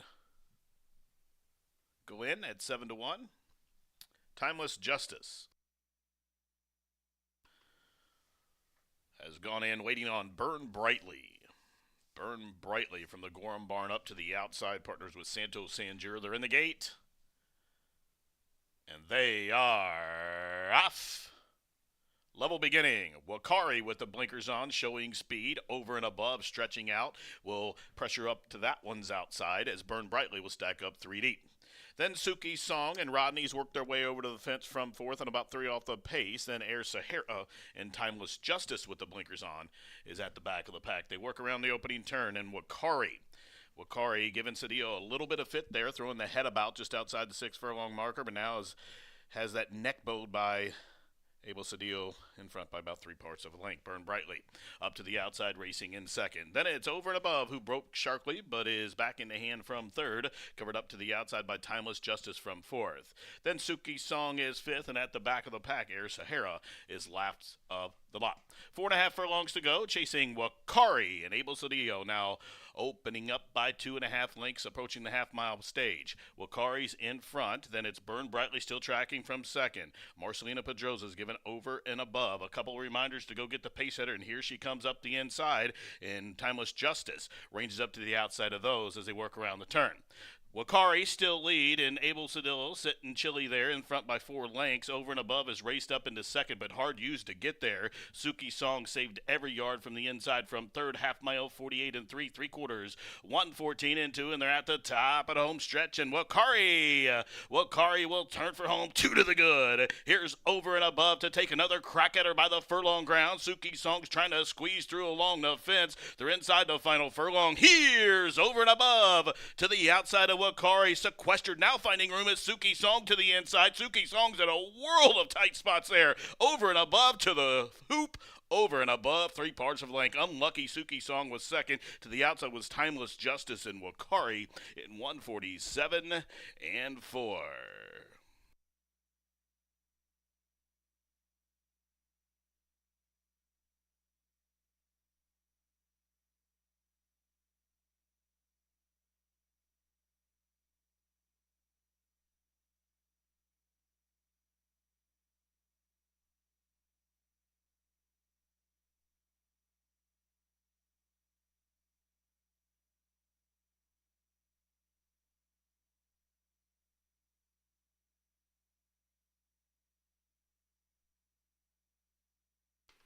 Judges posting number 3, Over and Above, as the race winner at 7 to 5 odds. Second, number 2, Suki Song at 23 to 1.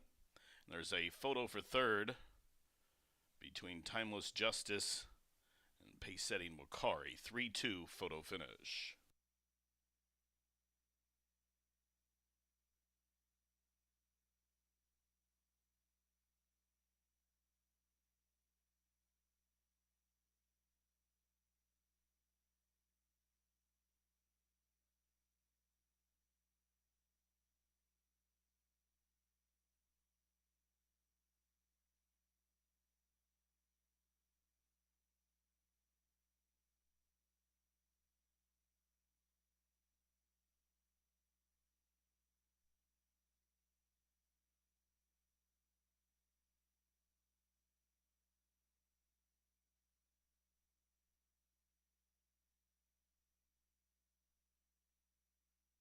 Result of the photograph showed number 5, Timeless Justice, to be third. Fourth, number 1, Wakari, 3251, 3251.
Again, unofficial order of finish for race number 3 was 3, 2, 5, and 1. 3, 2, 5, 1.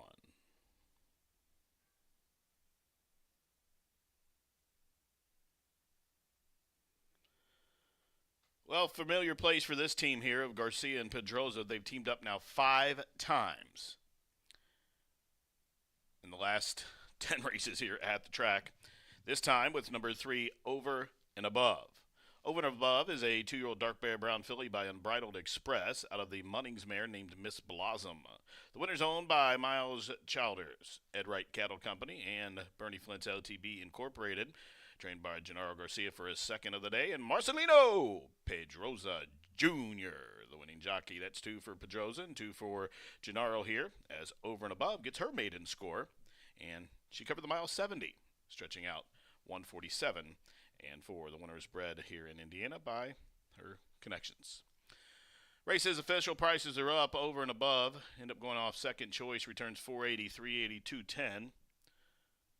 The Over and Above Suki Song exacta of 3 and 2, $60.20. The first pick 3, combination of 3, 6, or 7 with 5 with 3, $9.30 for a 50-cent denomination. The trifecta, 2305. The daily double, 1840. The dime super, $9.11. Up next, race number 4. We have that carryover coming up.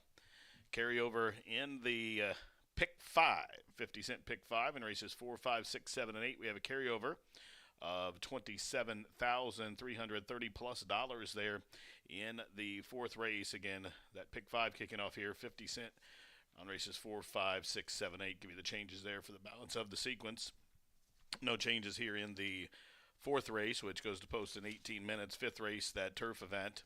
Numbers 7, 11, 12, 14, 15 are out. Beware the 13 is in. On to the 6th race. 6th race, scratch numbers 6, 7, and 10. 6th race, scratch 6, 7, and 10.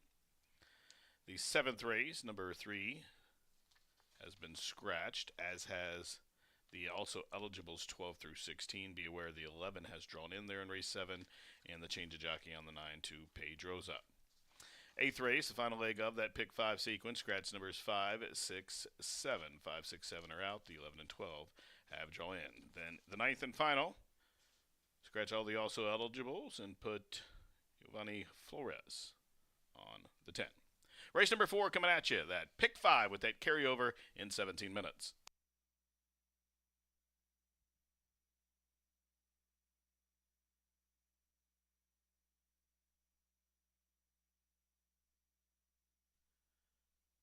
And they are off. Level beginning. Wakari with the blinkers on, showing speed. Over and Above, stretching out. Will pressure up to that one's outside as Burn Brightly will stack up 3 deep. Then Suki Song and Rodney's work their way over to the fence from 4th and about 3 off the pace. Then Air Sahara and Timeless Justice with the blinkers on is at the back of the pack. They work around the opening turn, and Wakari giving Cedillo a little bit of fit there, throwing the head about just outside the 6 furlong marker, but now has that neck bowed by Abel Cedillo in front by about 3 parts of a length. Burn Brightly up to the the outside, racing in second. Then it's Over and Above, who broke sharply but is back in the hand from third, covered up to the outside by Timeless Justice from fourth. Then Suki Song is fifth, and at the back of the pack, Air Sahara is last of the lot. 4.5 furlongs to go, chasing Wakari and Abel Cedillo now opening up by 2.5 lengths, approaching the half-mile stage. Wakari's in front, then it's Burn Brightly still tracking from second. Marcelina Pedrosa's given Over and Above. A couple of reminders to go get the pace setter, and here she comes up the inside, and Timeless Justice ranges up to the outside of those as they work around the turn. Wakari still lead, and Abel Cedillo sitting chilly there in front by 4 lengths. Over and Above is raced up into second, but hard used to get there. Suki Song saved every yard from the inside from third, half mile, 48 and 3/3, 114 and 2, and they're at the top of the home stretch. And Wakari will turn for home, 2 to the good. Here's Over and Above to take another crack at her by the furlong ground. Suki Song's trying to squeeze through along the fence. They're inside the final furlong. Here's Over and Above to the outside of Wakari, sequestered, now finding room is Suki Song to the inside. Suki Song's in a world of tight spots there. Over and Above to the hoop. Over and Above, 3 parts of length. Unlucky Suki Song was second. To the outside was Timeless Justice and Wakari in 140s.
It is the start of the late fire pick 5, and we've got a $27,333 carryover, baby. I got started a little late, so let's just dive right in to this starter optional claiming for 12,000, 5.5 furlongs. We don't have any scratches in here, and I'm just going to talk about the 1 and the 6. That's how I put on my ticket. Honestly, I'm not going to be shocked if a lot of people single night kiss. Alberto Burgos is aboard Tomas Medina, who is a high percentage trainer, 20% win clip, 44% of the money, and she is tough. Jimmy Mack and I were just talking about it. 3 wins in a row, 4 seconds in a row. She has not been worse than, one of those was actually a win. She got moved up to win. 7. She has not been out of the money in 7. Never worse than second. Then just draw a line through that December 2024. So it's been since last year that this girl has not finished 1-2. So I get it if you want to single her. Now I did it because I'm a jinx. It like if I were to single her, it would be the only other time that she hasn't won. So I included Beach Kitten in here as well. Jamie Grubbs has Oscar Villarreal aboard. And that one is 9-2. Another one who has not been worse than third. You got to go back to 2024. You got to go back to 2024 to find a race where Beach Kitten has not finished first or second, or first, second, or third. So 22, 27, 30. So 30 of those 50 starts have been the money is insane. Sorry, I left that paper that I counted that up on. Let's go to the next leg. Let's focus on this pick 5, shall we, Aaron? My ticket today is $72. I don't normally put out a ticket over around, I like to keep it around 50. But when we have a carryover, it's a special occasion, ladies and gentlemen. And I do like to put a little bit more money in there. Some of you, I'm sure, will have $100+ tickets to try to take this one down. We've got $41,926 in the bucket right now in new pool handle. I'm going to go 3, 6, 6, 13 in the next leg. So you guys take a look at this group while I talk about this 2-year-old maiden claiming for $40,000. Like that me and Jimmy Mack have similar horses in here. The 3 Mountain Wolf, Fernando de la Cruz aboard for Brad Cox. It's kind of obvious, but both of us liked Let's Go Honey, and I put this one in my picks. I got to give my girl a shout out. I did during the pre-race show, but I'm sure more people are tuned in now. Haphazard Racing, my girl Alexa Zepp with America's Best Racing. Love to see that. This one's trained by Cherie DeVoe. Girl power. And the Biscuit is riding.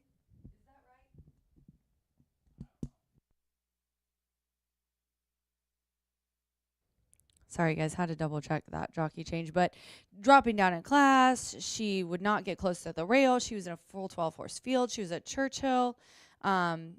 Just a pretty nice colt that I think has not shown us what all he can do. The Dam has 2 winners from 4 starters, including a turf winner, which our next race is on the grass. And I love when the Biscuit comes in, trying grass for the first time.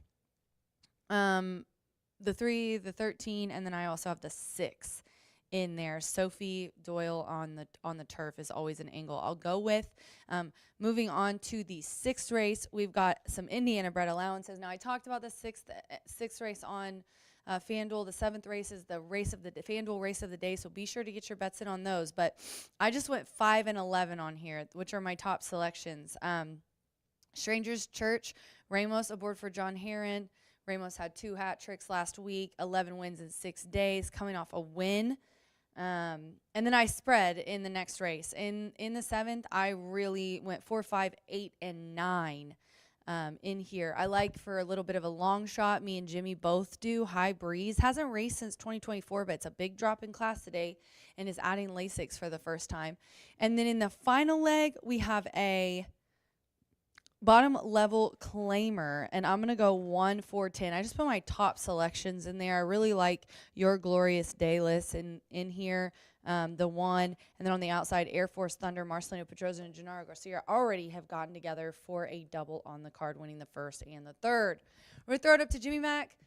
He's going to actually talk to you guys about the Pick 5 leading up to the gate here for a big carryover in the late Pick 5 at Horseshoe Indy on a Monday. Some fun to start the card. Good luck.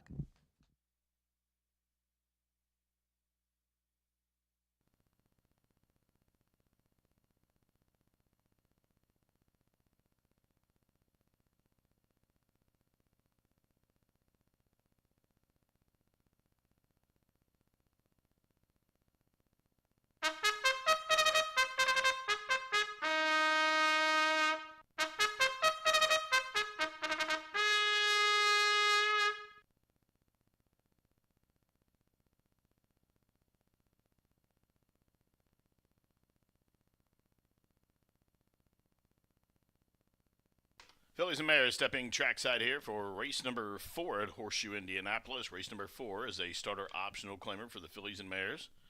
It's an 8 starter or to be entered for a claiming tag of $12,000. 5.5 furlongs the distance, field of 6 here to go. Win, play, show.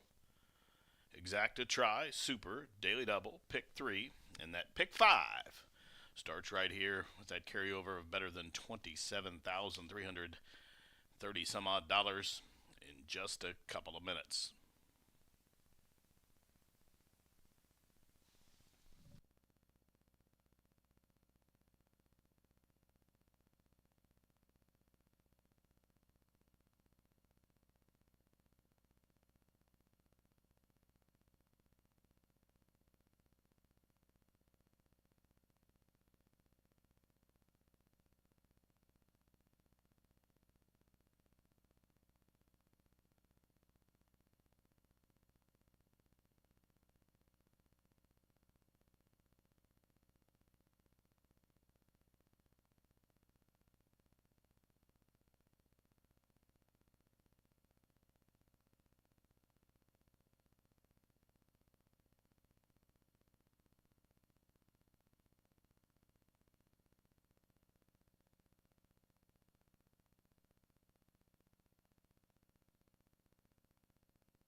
Just a couple of minutes to post here. Race number 4. Get those wagers in. That pick 5 you see there on the screen.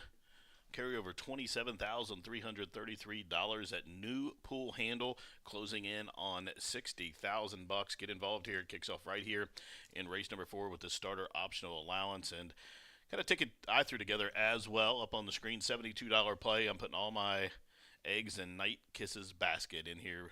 Number 1, Night Kiss.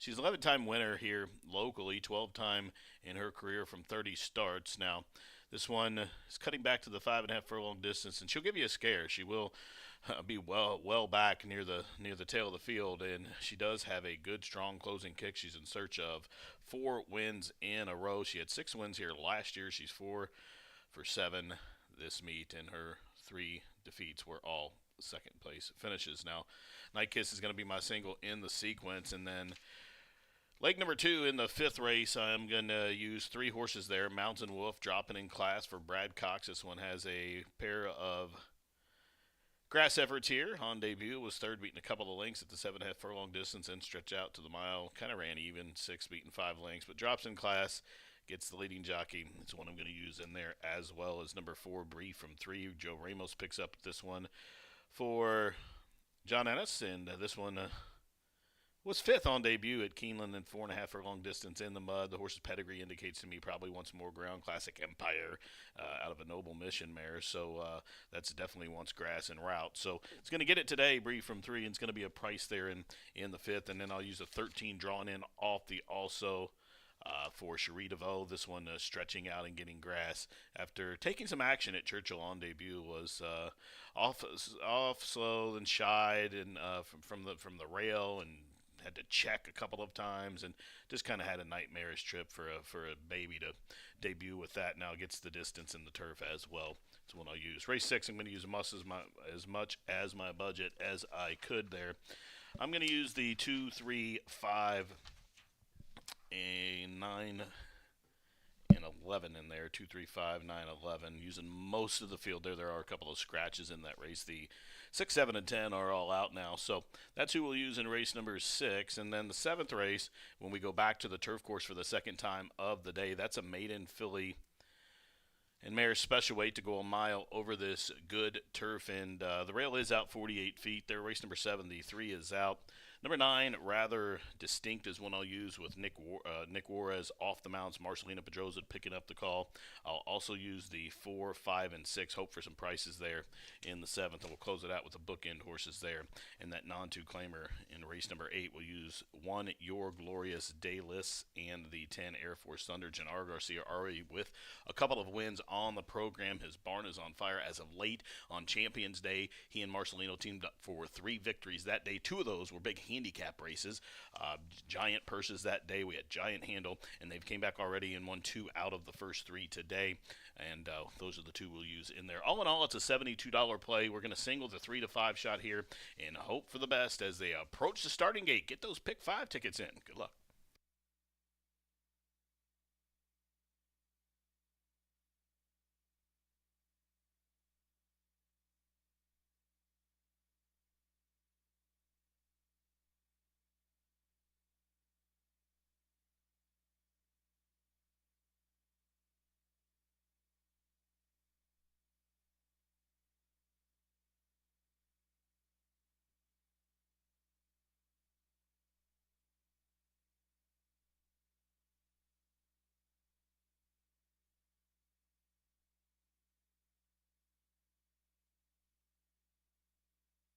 And the horses have reached the starting gate. It's post time. Here come the fillies and mares to load in. Night Kiss, the 3 to 5 target going in.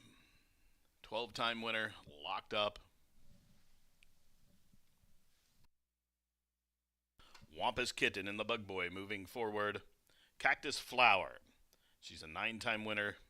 7th here locally. Goes in 1 and 2 grays. White Dove coming up. She's the daughter of Violence, racing for Kazara's team. Joe Davis. Calm Set.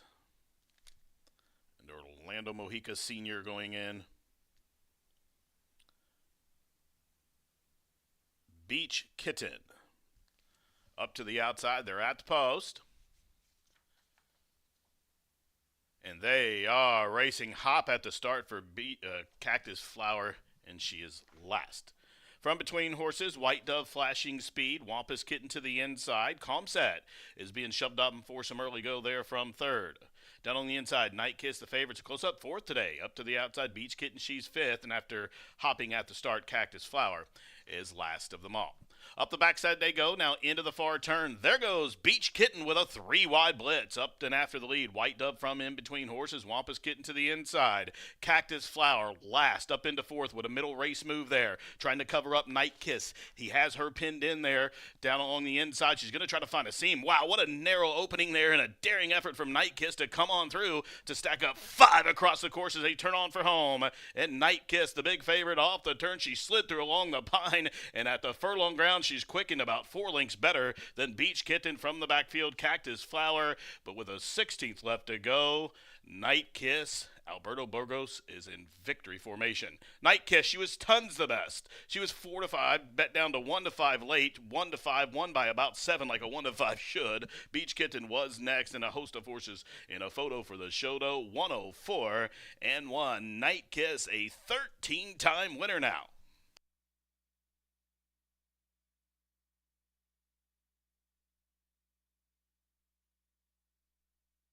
And judges posting number 1, Night Kiss, as the race winner. Good Looking Daughter of Midnight Loot at 1 to 5, posted as your race winner. She made a move there at the top of the stretch and slid through a narrow opening, and the rest was history. Number 1, Night Kiss, the winner. Second, number 6, Beach Kitten. There's a photo for the show dough.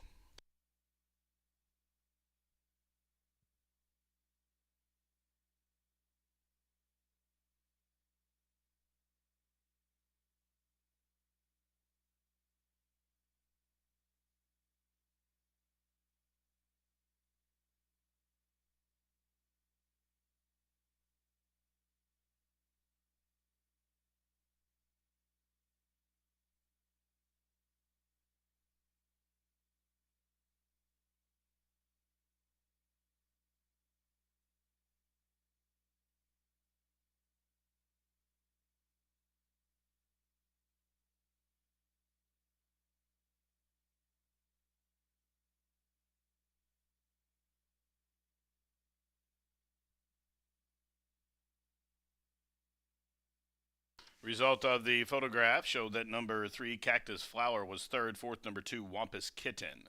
1, 6, 3, 2. 1, 6, 3, and 2.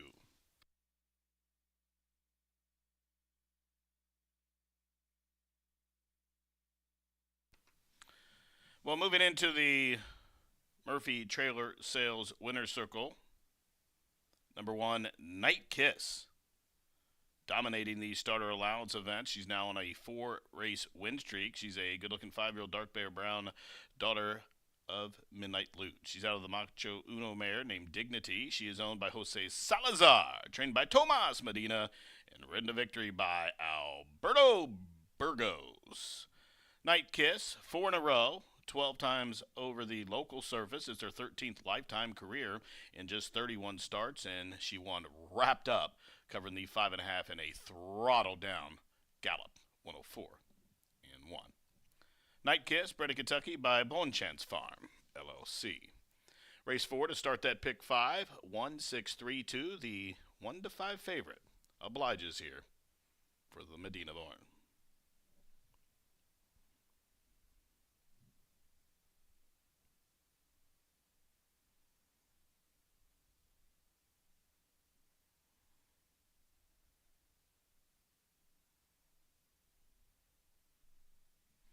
And race 4 is now official. Number 1, Night Kiss, the winner, 240, 210, 210. Second, number 6, Beach Kitten. The exacta was 1 and 6, $7.20. The trifecta 163, $2.40 for a 50-cent variety. The daily double 3 and 1, $9.80. Dime Super, how about 98 cents, 163 and 2. The rolling pick 3, 5, 3, 1, $8.70. Up next, race number 5, where we'll kick off the Itoba $1 pick 4, 5, 6, 7, and 8 with that reduced takeout now. The 2-year-old maiden claimer will be on the turf course for the first time today. The turf course listed as good. The turf rail setting outward to 48 feet. In the 5th race, the start of that Itoba pick 4, the 7, Strong, has been scratched. The 11, 12, 14, 15 have been scratched as well. Be aware that number 13, Lex Go Honey, has drawn in off the also for Cherie DeVoe, and there's a change of jockey for number 4, Bree, from 3 to Joe Ramos. Race number 5, it's Itoba pick 4 time in 19 minutes.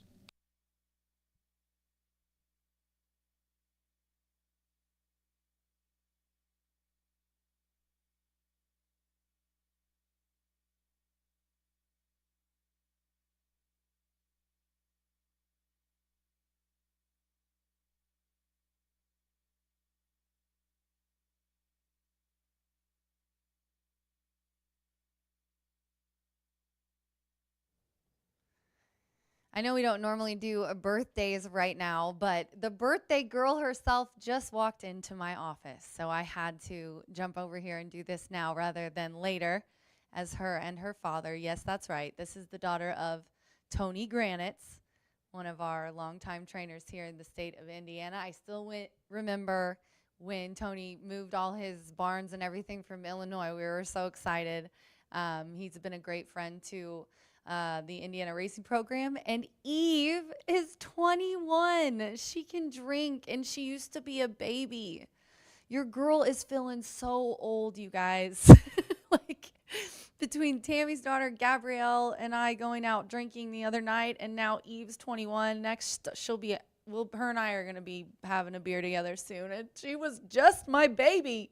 These girls used to be my little track babies. Happy birthday, Eve. Love you so much, girl. I can't believe you're 21.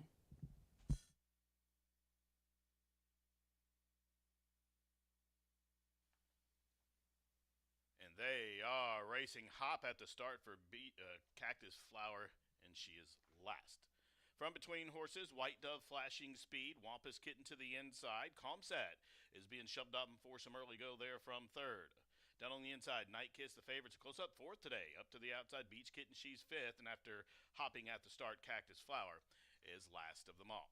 Up the backside they go, now into the far turn. There goes Beach Kitten with a 3-wide blitz. Up and after the lead, White Dove from in between horses. Wampus Kitten to the inside. Cactus Flower last up into fourth with a middle race move there. Trying to cover up Night Kiss. He has her pinned in there. Down along the inside, she's going to try to find a seam. Wow, what a narrow opening there and a daring effort from Night Kiss to come on through to stack up 5 across the course as they turn on for home. And Night Kiss, the big favorite, off the turn. She slid through along the pine, and at the furlong ground, she's quickened about 4 lengths better than Beach Kitten from the backfield. Cactus Flower, but with a 16th left to go, Night Kiss, Alberto Burgos is in victory formation. Night Kiss, she was tons the best. She was 4-5, bet down to 1-5 late, 1-5, won by about 7 like a 1-5 should.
Well, the odds-on favorite obliged there in the opening leg of the late pick 5 with that big carryover.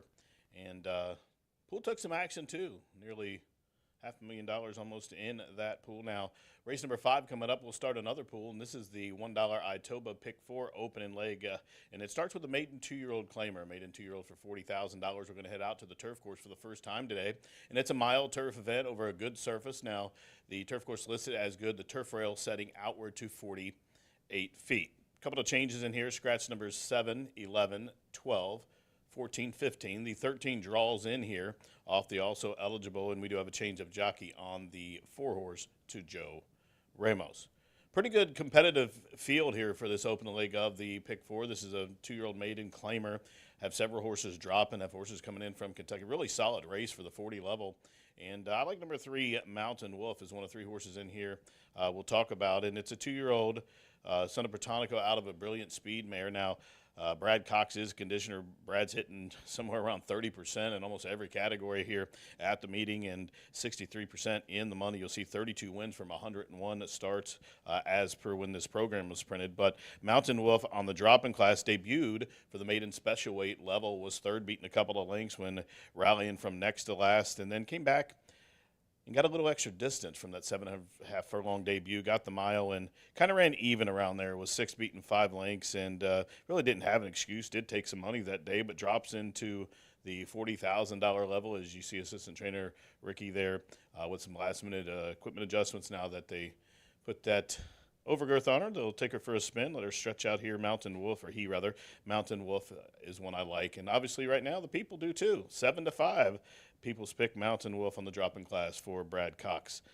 Now, number 4, Bree from 3, I spoke about that one, had a rider change in here to Joe Ramos, and this one is making an equipment change today, taking the blinkers off. Now, the horse debuted and showed some speed there at Keeneland with blinkers, and that was a muddy track and ran okay. It was a pretty good race that day, and then came back at Churchill, and they tried the turf, and the horse went to the front and then just faltered and really got beat a long ways, was 20 lengths, but drops into the $40,000 level. Pedigree indicates to me that the horse wants some distance. Now, this one stretching out to the mile distance is going to get that. And, again, taking the blinkers off, I think the horse maybe was a little more keyed up with them blinkers on and going to the lead. Obviously, coming off those sprint efforts, the horses should be forward anyway. But the blinks come off. Hopefully he'll relax and respond to taking those off. And for the son of Classic Empire to be 6-1 in here, I think it's a pretty good price. John Ennis looking for his first victory of the meet and gets Joe Ramos to pick up the mount.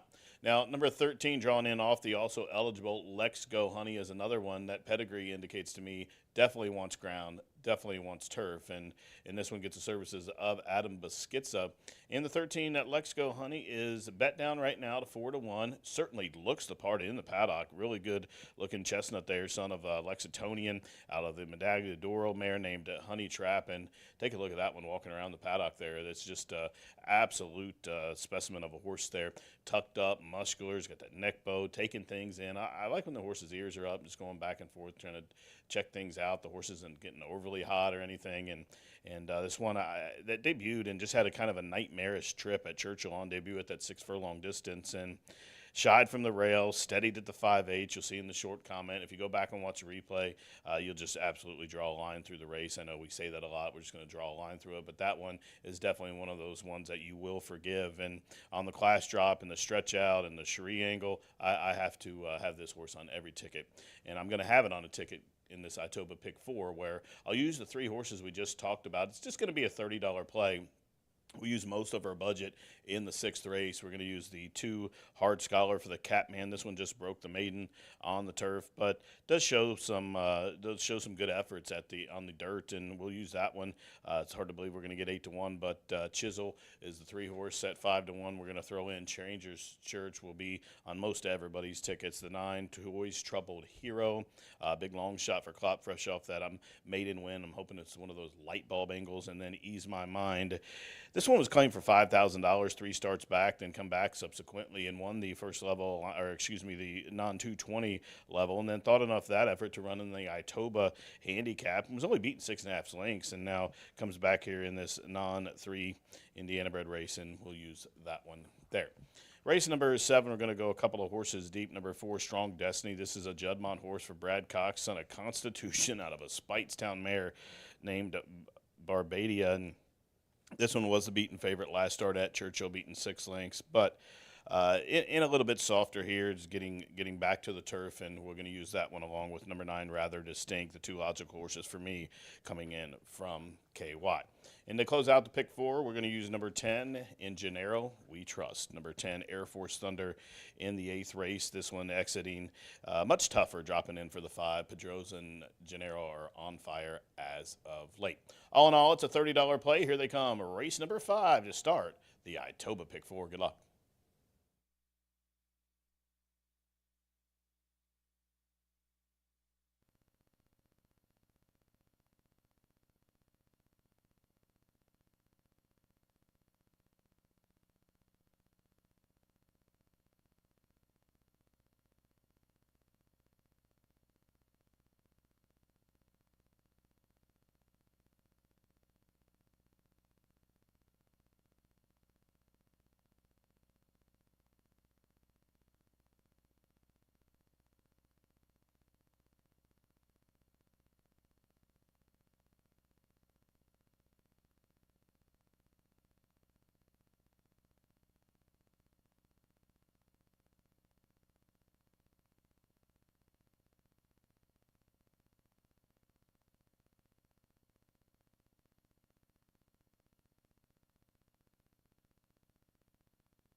On the track here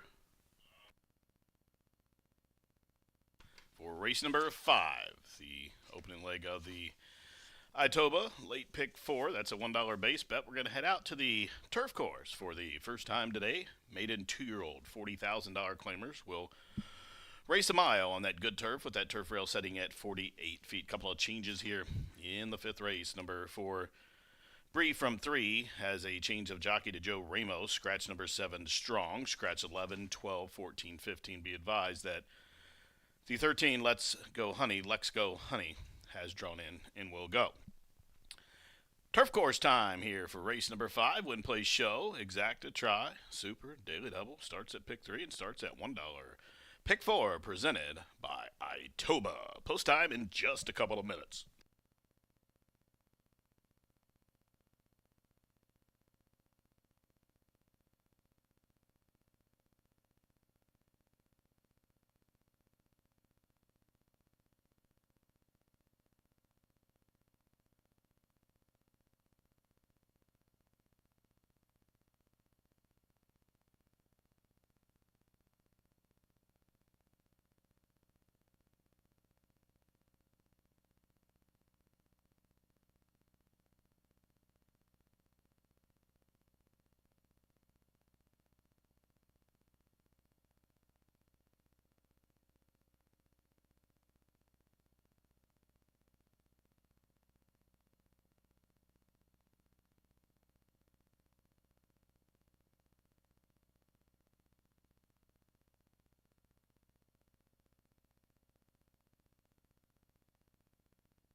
The horses are crossing on over to the turf course here for race number 5.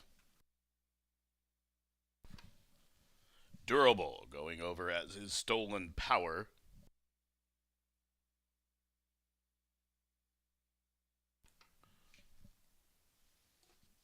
JR Sweet Feet crossing to the Caesars turf.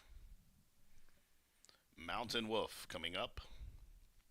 Mountain Wolf now 7-5.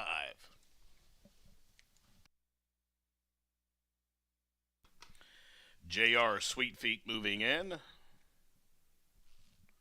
Stolen Powers locked up.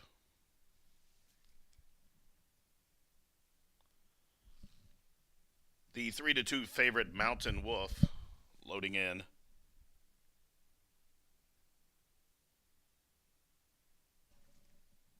Shirley Boys has gone forward.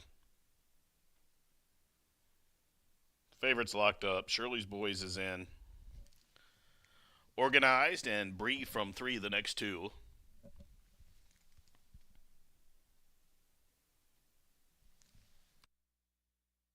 Two back, waiting on Daunted and Let's Go Honey.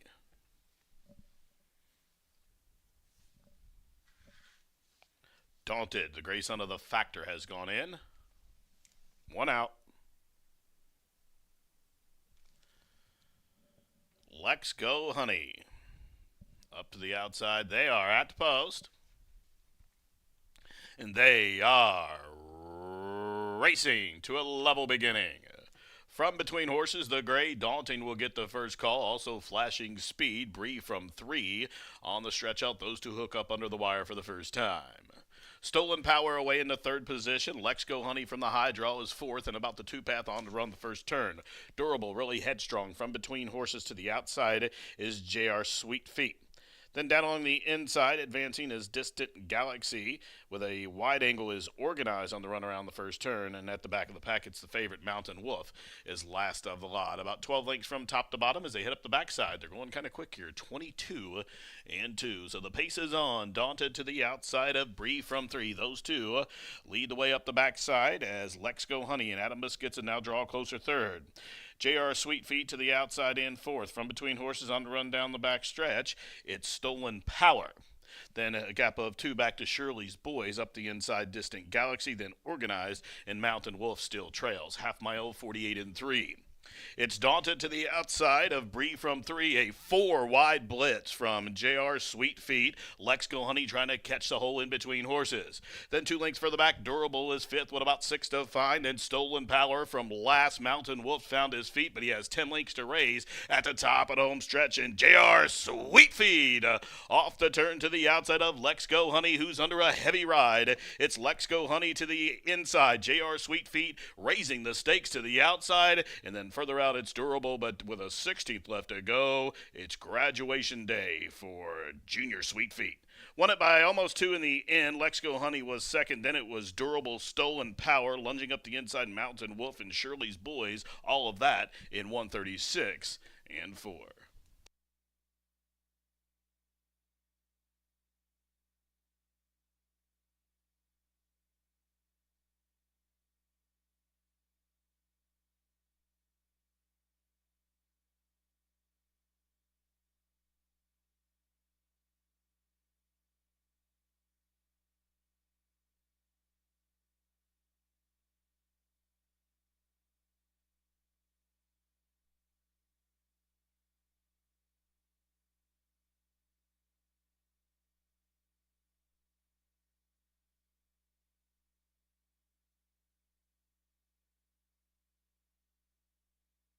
Judges posting the top 4 finishers. Winner number 8, JR Sweet Feet. Second, number 13, Let's Go Honey.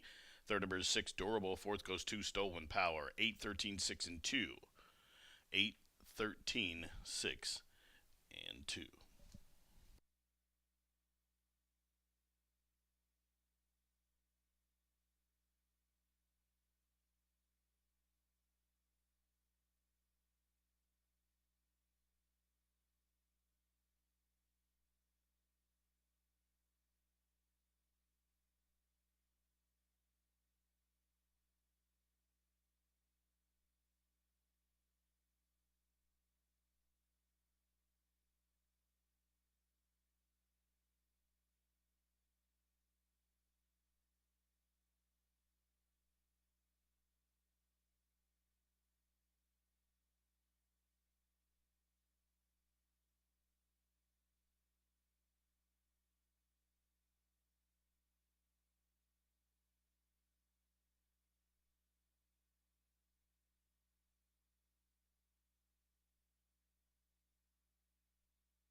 And the fifth race is official. 8-13-6-2 official. Into the winner's circle. Number 8, J.R. Sweetfeet, a 2-year-old dark bear brown colt by Taylor Verve out of the Uncle Mo mare named Uncle's Gem. The winner is owned by Jimenez Racing Stable LLC, trained by Jose Cazares, and ridden to victory by Sammy Bermudez. Number 8, J.R. Sweetfeet breaks the maiden here in start number 9 and gets the mile on this good turf surface, 136 and 4. The winner bred in Kentucky by Chuck Fipke. Price is up, 7-2 on the winner. It'll get you back $9.40, $4.40, $3. Dime Super, $140.36. The exacta, $55.40. Trifecta, $65.25. The double, 1 and 8, $18. Pick 4 for $1, $111.90. The early pick 5, $109.35. At pick 3, 3, 1 and 8 was $11.90. Up next, race number 6. Race number 6 in just about 19 minutes. In this sixth race, you're reminded there are 3 scratches. Numbers 6, 7, and 10 are all withdrawn. Number 6, 7, 10 are all scratched from this sixth race, where we come back to the dirt, a mile 70 yards, to start the final thoroughbred pick 3 in 19 minutes.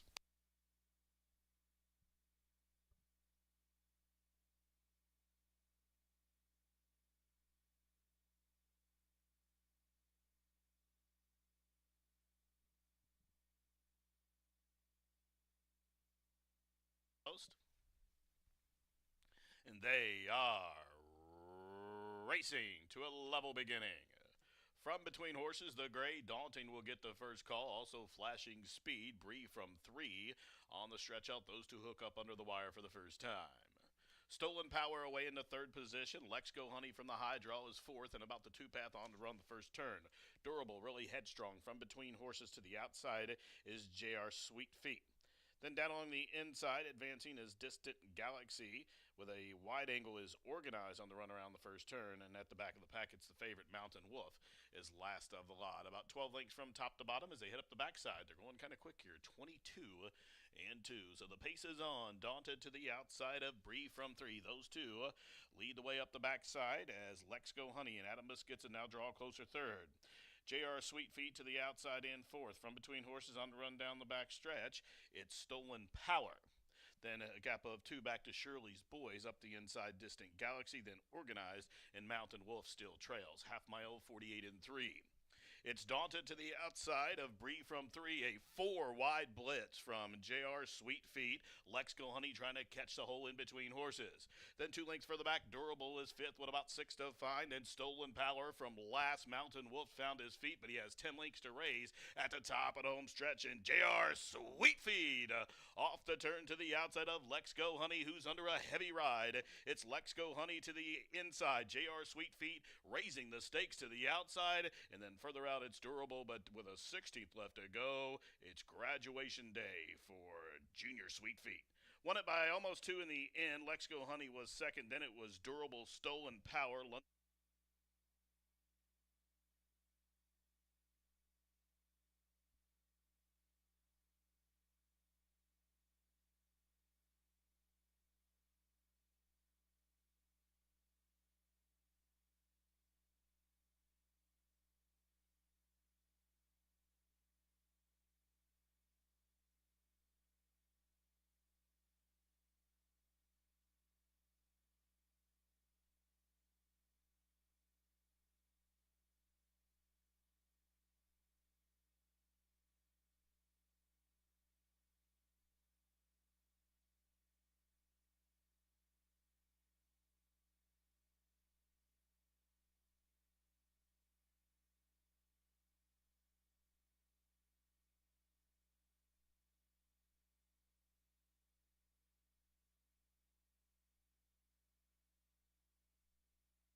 Welcome back to Horseshoe Indianapolis, where the Itoba Pick 4 is kicked off, as has that late Flyer 5 with over $27,000 in carryover money. We move along with rolling daily doubles and pick 3s as well in here. Still plenty of action coming up on a Monday afternoon, where we've got another field set to go to the post in here. A mile and 70-yard scratch 6, 7, and 10 out of this event. 6, 7, and 10 are out. Leaves us with a field of 8 set to go to the post, and I am going to go to your favorite in post position, number 5, Stranger's Church. John Heron, first start off the claim. He dove into the claiming box with his own doe for Heron Thoroughbreds in here. This 3-year-old gelding comes in off of an impressive win last time out and is a photo finish away from winning 2 in a row. Now, last time when they got the win, it was under the guidance of Danny Simpson. Joe Ramos was aboard. They were bet down to odds-on favorite, and they came from off the pace, ultimately being in the 2-path, kind of 5 out of it early on. They moved 4 or 5 wide at the top of the lane, and they wore down Chisel, who's also in this race, and just finally strangled away a length clear victory over Chisel. But you're going to get 9-5. Chisel's a much better odds. But I started thinking, Joe Ramos doesn't ride for John Heron very often. And in fact, this year it's only the second time this season. So how often over the past 5 years has Joe Ramos, one of our leading riders, teamed up with one of our leading conditioners? Not very often. In fact, this will be the 24th time. The problem is the statistics don't necessarily yield much success. 1 win for Joe Ramos riding for John Heron. I'm banking that can turn anew in here and be a perfect 1-for-1, at least on October 27th. That's all we need. Stranger's Church, first start off the claim. Heron owns and trains, claimed all for himself. Wore down Chisel rather easily last time out. In my mind, a photo finish away from winning 2 in a row. Should appreciate the added ground today. I think Stranger's Church is the horse to beat ultimately. 9-5 right now. The bettors have found this one and sniffed it out off that 9-2 morning line. But some of the value could be in Bourbon Curiosity for Miguel Angel Silva. 7% this season, much lower than he's accustomed to, whether it's here at Horseshoe Indianapolis or around the country. Joseph Bielmer going to be calling the shots in here. 9-2 on the board. This is likely where the value does lie. Lost to Woodaz last time out. Was closing ground late in an October 2nd race, which ultimately turned in to be somewhat of a stagger fest all the way home. They were kind of clomping home that final 1/8 of a mile, but the one who was coming home the quickest was Bourbon Curiosity. Turned for home about 8th place, finished in 4th, was gaining ground on the leaders with each and every stride. The winner that day, Sleepy, did come back to win next time out. This is the second time this horse will try 2 turns in a row. Has tried 2 turns periodically in the past, but should continue to improve. Has shown tactical ability. This is a horse who doesn't need to be a deep 1-run closer despite the last 2 starts. They've been on the lead, going even 22 flat in some of those sprint races. So I think Joseph Bielmer will, if he wishes, keep this horse much closer than he did last time out, and Bourbon Curiosity will likely appreciate not having so much to do when they turn for home. But the value likely lies here with Bourbon Curiosity looking for win number 3 in start number 10, a horse who's proven around 2 turns. We'll see if they can get the job done in this spot. But the 11 is Ease My Mind. John Heron owns and trains this one as well. He's going to have the stablemates teaming up with one another, and you always pay attention to the trainer's perceived other horse. I use that with air quotes because neither of them are the other horse, but one of them's taking the lion's share of the money in Stranger's Church, and Ease My Mind is not taking much money at all. 7-1 on the board. Gutierrez lands here. John Heron owns and trains. Gutierrez was a board. This was on that October 1st stakes day here at Horseshoe Indy, in which they went off at 34-1 and $100,000 stakes. The second place runner, Serbaji, just came back to win $250,000 this past weekend on Indiana Champions Day. I thought Ease My Mind was kind of in a clear third, all alone, chasing the dueling leaders, and then just flattened out late. That's the bad news. The good news is there's much better days ahead for Ease My Mind. That was a significant jump in class. This horse just won going 1.70 in the non-winners of 2 level, jumped up from $5,000 claimer up to $20,000 and got the job done. Looks like a very nice claim. Then the waters got a little bit too deep in a $100,000 stakes race, and now they get back in with their friends with still a 5-pound weight break. Despite over 40 wins on the season, Gutierrez still getting some weight breakage here with 5 pounds, previously 7, now down to 5. The man continues to win. We'll see if Strangers Church, Joe Ramos looking to get his second win for John Herron over the past 5 years. We'll see how it shakes out 5 minutes away from race number 6 here at Horseshoe Indianapolis.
On the track for race number 6. Race 6 in Indiana bred allowance. First level allowance race. They've never won 2 in their life to go a mile 70 on the fast main surface. In this race, you're reminded numbers 6, 7, and 10 are all scratched. 6, 7, and 10 are all out.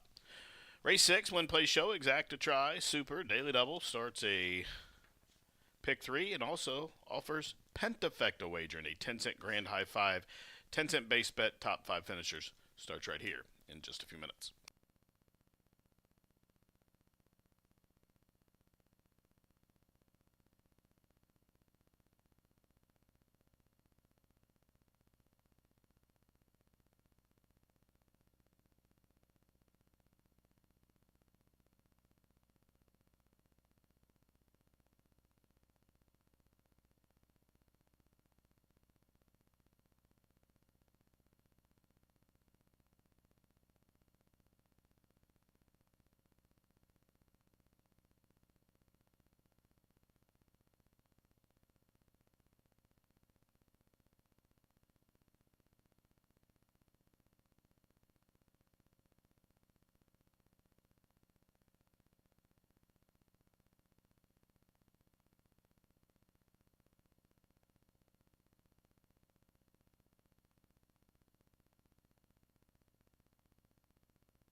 The Hoosiers have turned. They are approaching the starting gate here for race number 6, approaching the starting gate.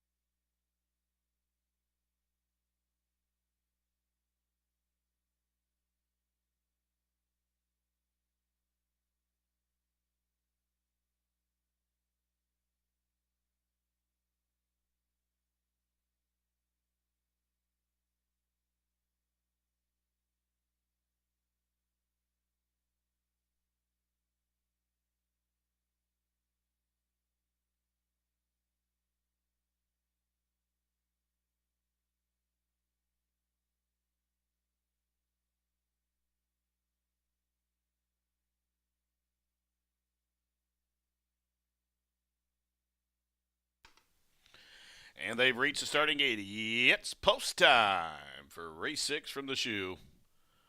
That pentafecta wagering being offered here. 1945 has gone in. Up comes Stranger's Church. First off the claim here for John Heron, 9-5. Partners with Joe Ramos. Being packed in by a couple assistant starters there. Hard Scholar moving forward.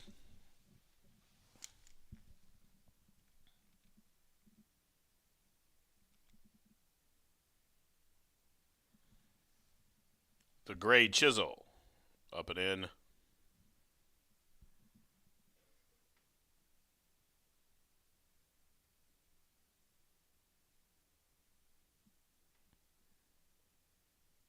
Air Charger and Toys Troubled Hero for Brock Rice.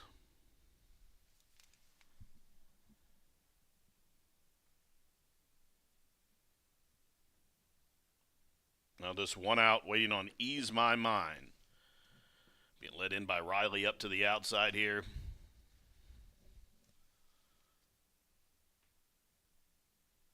Here's the start from Ray Kuick. They're all set. They are off.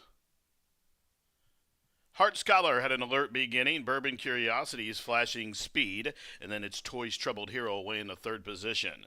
Ease My Mind came away racing in fourth. 1945 is next. And it's Air Charger who settles along about 9 or 10 lengths off those pace setters. And the two back markers are Chisel and Stranger's Church.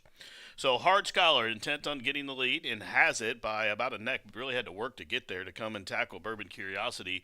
And these two have quickened about 3 lengths in front of 1945, who settles along third down the backstretch run. Toys Troubled Hero is fourth and about 6 off the pace, and advancing to the inside, Chisel is about 6 lengths off the leaders. Ease My Mind covers that one up to the outside. Then Stranger's Church is about 3 deep on the course to the outside of Air Charger. So down the backstretch, they start to cluster up with just outside a half mile to go. The quarter on the board, 23 and 3. They pass the half mile stage, 48 and 2. Bourbon Curiosity at 7-5 shows the way. Hod Scholars back into second. 3 wide blitz from Toys Troubled Hero. Even further out is Ease My Mind. The Gray Chisel starting to catch the eye midpoint through the turn. To his outside is Stranger's Church. 1945 is being scrubbed upon but is running in place, and Air Charger starting to warm up to the task from the back of the pack. Bourbon Curiosity has dispatched of Hard Scholar and comes to the top of the lane with a 3-link cushion. So top of the home stretch, 3/4, 112 and 3, and it's wheels up for Bourbon Curiosity, who takes off by the furlong grounds and opens up by 6, by 7, and with the 16th left to go, you can put a ring around this one. Bourbon Curiosity, much the best. Bourbon Curiosity at 7-5 for Joe Beamer is going to win it, and win it well. Toys Troubled Hero, game effort there from that big long shot to be second. Ease My Mind was third, and then it was Air Charger who checked in fourth.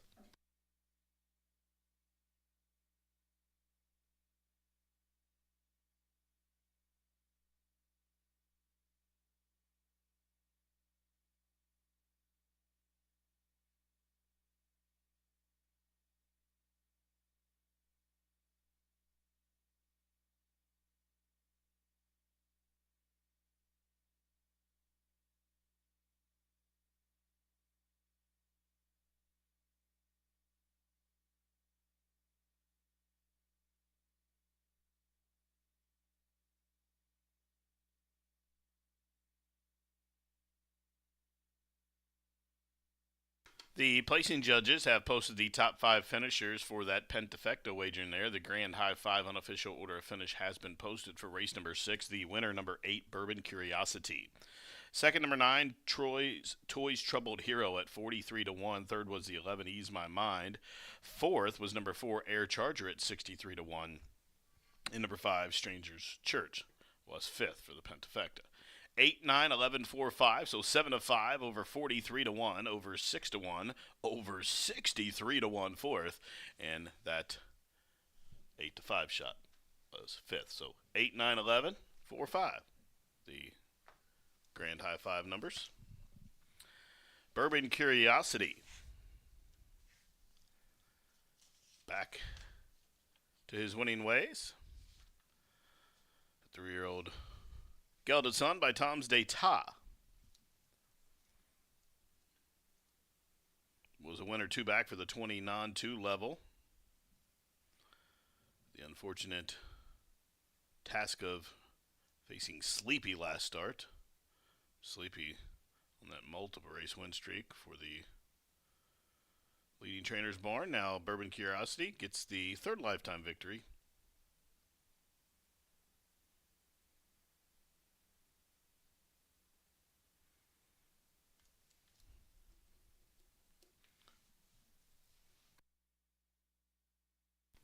So moving into the winner circle is number 8, Bourbon Curiosity. Bourbon Curiosity, a 3-year-old dark bay brown gelded son by Tom's d'Etat out of the exchange rate mare named Tashira. The winner's owned by Hidden Creek Farm of Scott Pierce, trained by Miguel Silva. Joseph Bielmer was up top for the winning ride. Number 8, Bourbon Curiosity, picks up the 3rd lifetime victory from 10 starts, bred here in Indiana by his owner, Scott Pierce. The winner covered the mile and 70 yards in a winning time of 1:42 flat. 6th race is official. Price is up. The winner, $480, $340, $280. 10-cent pentafecta. The 10-cent grand high 5. How about $7,182.61? Congratulations to whomever took that down. Now, the exacta healthy $233.60. The try $266.70 for 50 cents. The double was a pair of 8s, $56.60.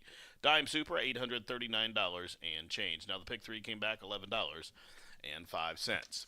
Then there were three races left on this fantastic Monday afternoon from Shelbyville. Now, race number 7, we're going to go back to the Caesars turf here. Back out to the turf course where that turf rail is set at 48 feet. Turf course condition still listed as good for this mile event in this 7th race scratch.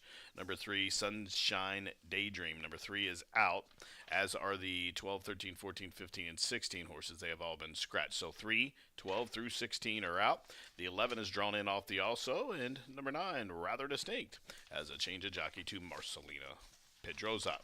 Race number 7, your final opportunity to bet a pick 3 here this afternoon in 22 minutes.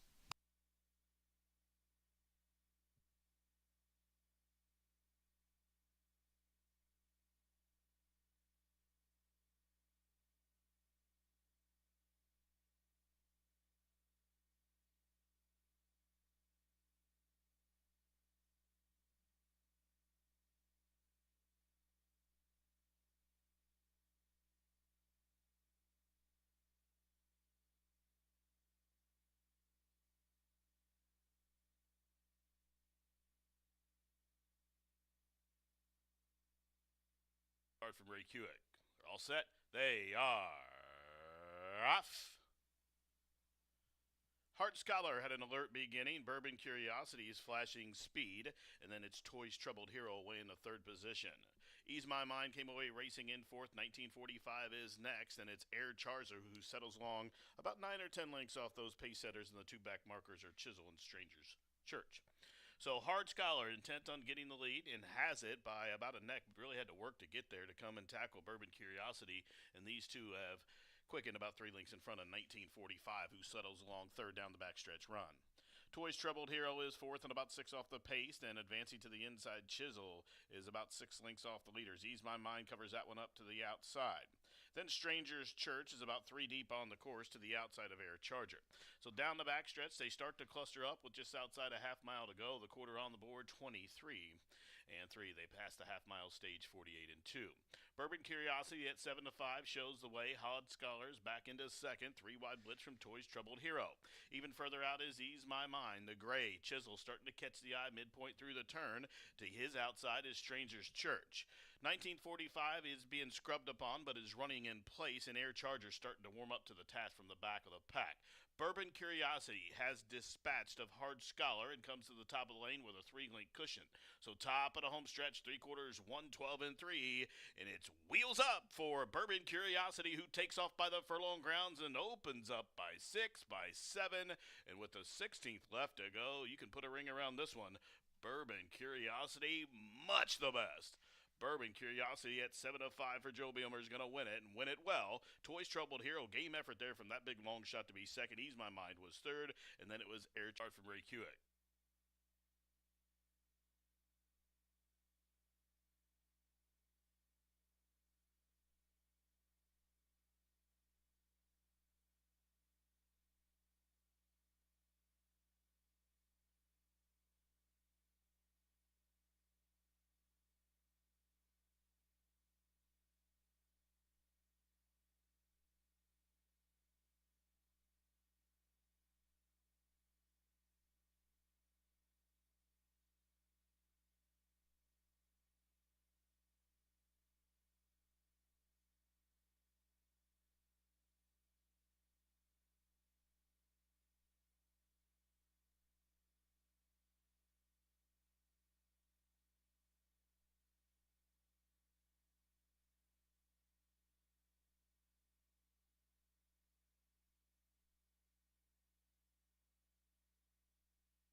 Horseshoe Indianapolis is saluting all veterans Tuesday, November 11th with a special Veterans Day program at 2:10 p.m.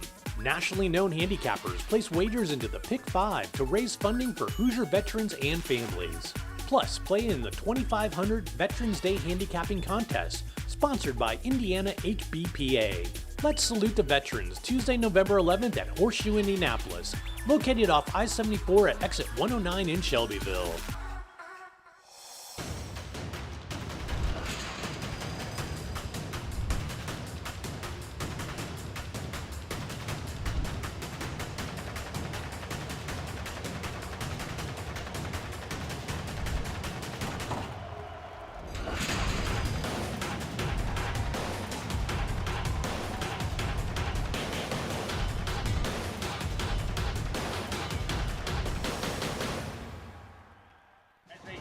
When it comes to horse racing, you can never have too much information.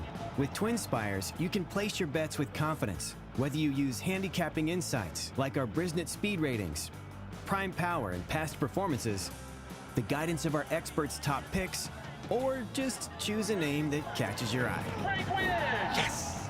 No matter how you pick your horse, bet with Twin Spires. And now you can race to victory with Twin Spires tournaments.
Joseph Bielmer avoids any traffic trouble. This time goes right to the lead with the much best winner in Bourbon Curiosity is Miguel Angel Silva, previously known as the Thumbs Up Gang around Minnesota, gets a much-needed victory. So congratulations to the connections in there as Bourbon Curiosity skips home an easy winner but returns $4.80 as the late money, the smart money, at least in the sixth race. We'll head back out to that turf course for the final time of the day on a firm turf course, with the main track still listed as fast throughout this day. 10 minutes away in here. Scratch numbers 3, 12, 13, 14, 15, and 16 out of this event. And again, I find myself on the favorite. It's a continuing theme throughout the day, and we've had winners ranging from 940 to as low as 240 today. So we'll see if those medium price horses do continue to win.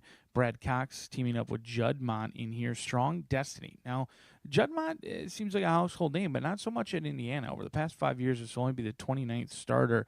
And surprisingly, even though Fernando de la Cruz routinely rides for Juddmonte, not always the case when they've come to Horseshoe Indianapolis. In the past, they've used anywhere from Marcelino to Flo. Irad has come over to Horseshoe Indy. But when Fernando teams up with Juddmonte at Horseshoe Indianapolis, they've done so 4 times. 50% of them have gotten their picture taken when it's all said and done. Strong Destiny is a 3-year-old filly who's faced much tougher. In fact, each of her 4 starts, the allowance level, all over $100,000 in purse money. Gets a ton of class relief in here today. Nothing to sneeze at, but 43% or $43,000 versus those $100,000 maiden special weight events. So a lot of class relief. Was the beaten favorite last time out at Churchill Downs in a 2-turn mile in the 16th race over there. They tried the turf this summer at Ellis, even running 8th place finish, which is probably better than it looks, only beaten by 4 lengths that day, but they were below 3-1. So has disappointed, at least from the better standpoint. Went off on debut at 4-1, went off at 8-1 in a 1-turn mile at Churchill.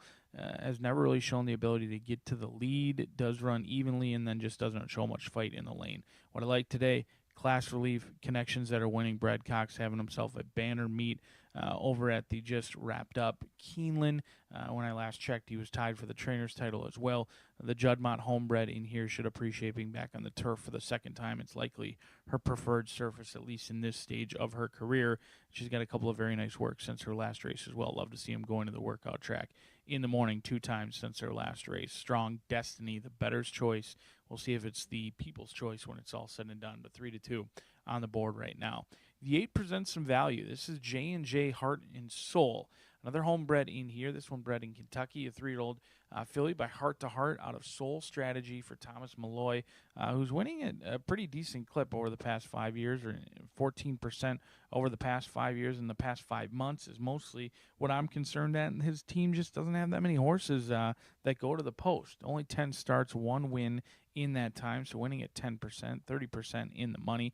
I was impressed with this horse last race, June 3rd. The only question mark is it's never really ideal to run what I thought to be a bang-up best, career best race, and then go to the shed from June 3rd all the way until October 27th. It was a better-than-it-looks effort, was running hard in the lane, was closing decent ground, did have our leading rider aboard in Fernando de la Cruz. Today you'll get Danny Sheehy aboard. Could be any sort. Second-time turf, should be the freshest of the group, hasn't been beaten a bunch, and this horse presents some fair value but is ice cold on the board.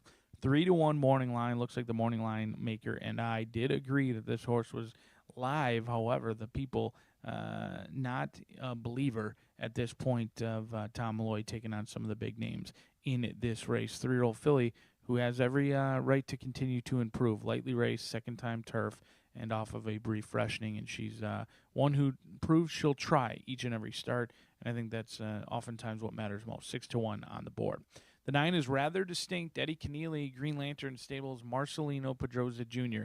I do expect this horse to go off favored when they go to the post. A $200,000 Keeneland sale grad back in 2023, almost 2 years ago to the date, being in that fall sales ring. Eddie Keneally winning at 16% over the past 5 years here at Horseshoe Indianapolis. He's been awesome.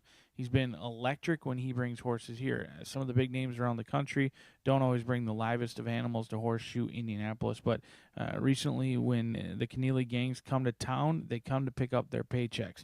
They're winning at an unbelievable 31% strike rate here locally over the past 5 years, 29% over the past 5 months. A lot to like about this one. The only thing I always have concerns about are horses exiting Kentucky Downs. They haven't always exited that wonky racetrack over there to go and have immediate success, and I think that's even more comparable or more useful when you consider this horse was just exiting a 1.5/16, a marathon race over there. Rather distinct the horse to beat, but the horse to bet for me would be Strong Destiny, and here for Juddmonte.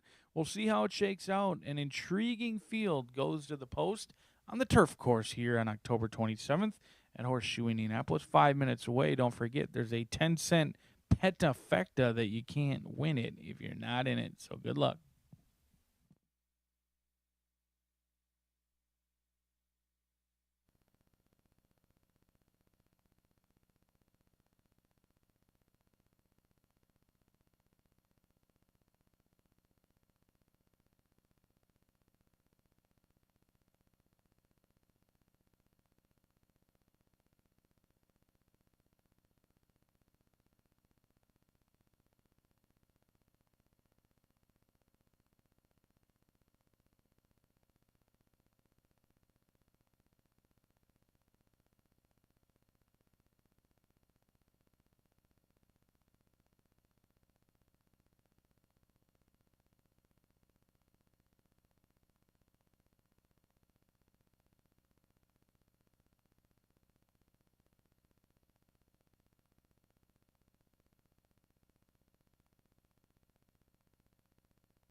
Maiden fillies and mares stepping trackside here for race number 7, a straight maiden to go a mile on the turf course.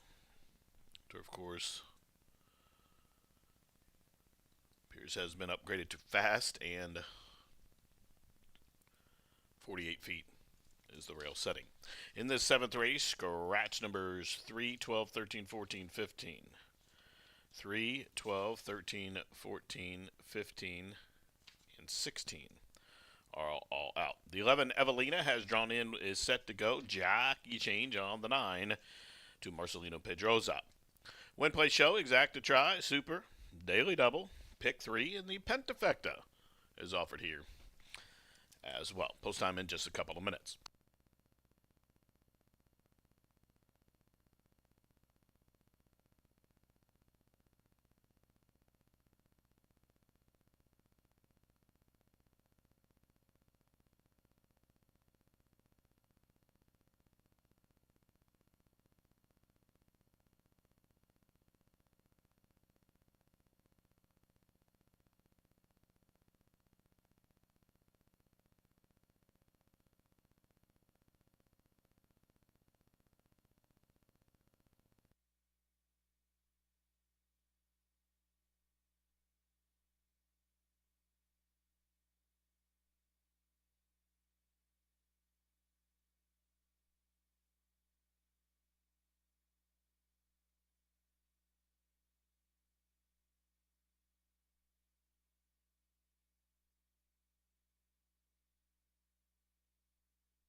Just about a minute here to get those wagers in. They're about to cross over to the turf course as you see that wonderful drone shot here.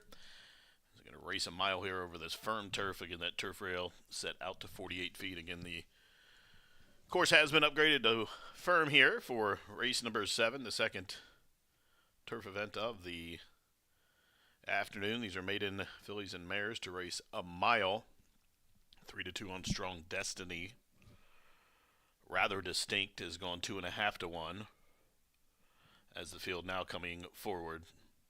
About to cross over to this beautiful turf here on October 27th. Less than a minute. Get them in.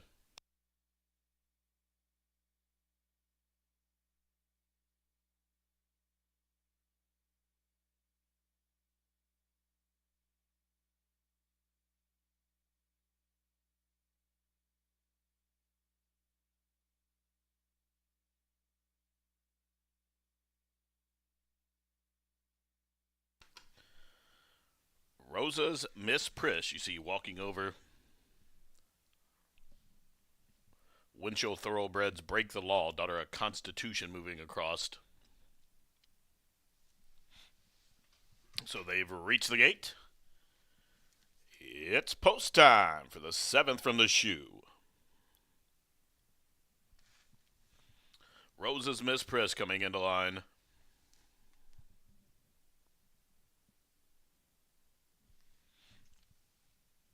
Sugar Mama. Sugar Mama locked up.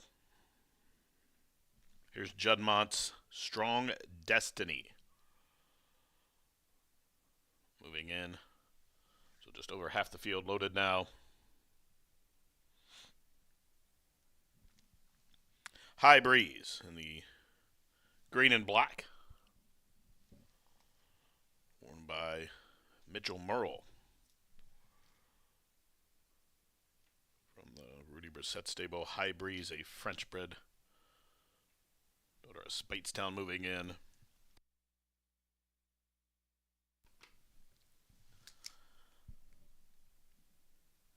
Just about set, one out, waiting on Evelina, the daughter of Malibu Moon for Salguero. Kevin Jimenez in from Cincy for the ride. They are at the post. And they are racing. High Breeze has some gate speed swag. Break the Law flashing speed 2. J&J Heart and Soul will stack up 3 across the course as they run bys for the first time. Strong Destiny at 4 to 5 settles on in the 4th position. Then the trio of Sugar Mama, Nellie K, Royal Scarlet are the next 3. Separation of 4 back to Rather Distinct, then it's Evelina.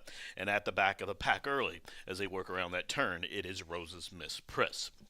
So High Breeze has made the point as they walk around that turn and they straighten up for this backstretch journey. And High Breeze sets up shop up top, shows the way, a length and a half to Break the Law there from second. Down on the inside, Strong Destiny moves a closer third. 4 deep. Royal Scarlet is uncovered up there, advancing to the outside of J&J Heart and Soul. And behind them, Sugar Mama races mid-flight in tandem with Nellie K. Still 2 back to Rather Distinct, then it's Evelina. And Rosa's Miss Priss still can see them all. So High Breeze trying to shoulder the load and see it through here. Goes into the far turn behind a half of 48 and 1. So High Breeze still showing the way. Break the Law starts to tighten the screws in behind horses. Royal Scarlet is locked in loaded as Strong Destiny just waiting to be let go by Fernando, and Sugar Mama closing into top of the home stretch. Here's Break the Law, who comes to tackle High Breeze. A 4-wide bid from J&J Heart and Soul. Now daylight for Strong Destiny, who knifes her way from in between horses just outside of 16th to go. Strong Destiny's found the front. Here comes J&J Heart and Soul right up to her throat latch. Strong Destiny, J&J Heart and Soul in a photo. Photo finish, J&J Heart and Soul lunging up to the outside. Strong Destiny was to the inside. That was a photo finish.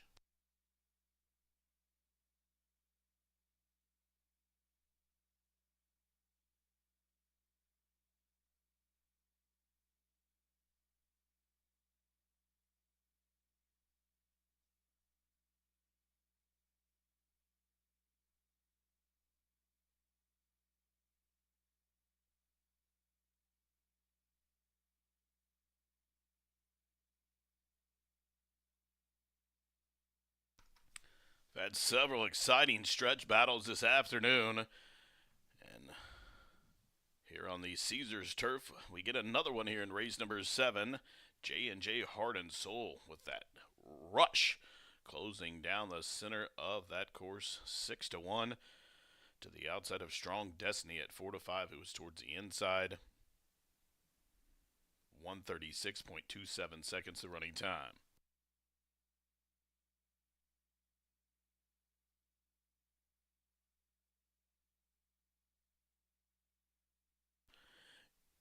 And number 8, J&J Heart and Soul, got there. Second, number 4, Strong Destiny.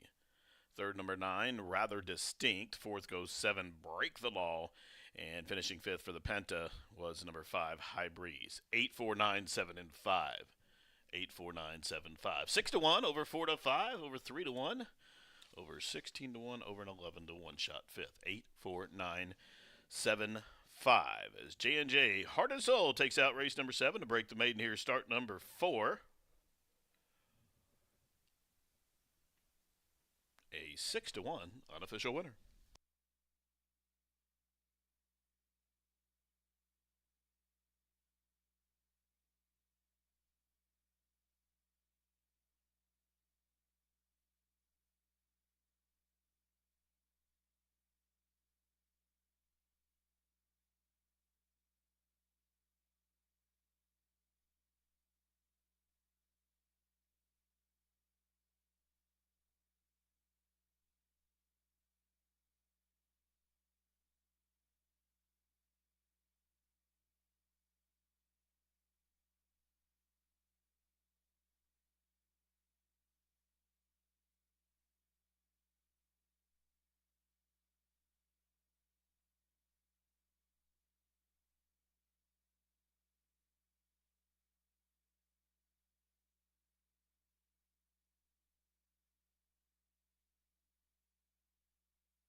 Into the winner's circle, number 8, J&J Heart and Soul.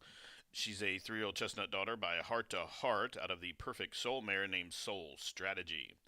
The winner is owned by Jennifer Rosenia, the winning trainer Tom Malloy, and Danny Sheehy, the winning jockey. Number 9, J&J Heart and Soul breaks the maiden here in start number 4.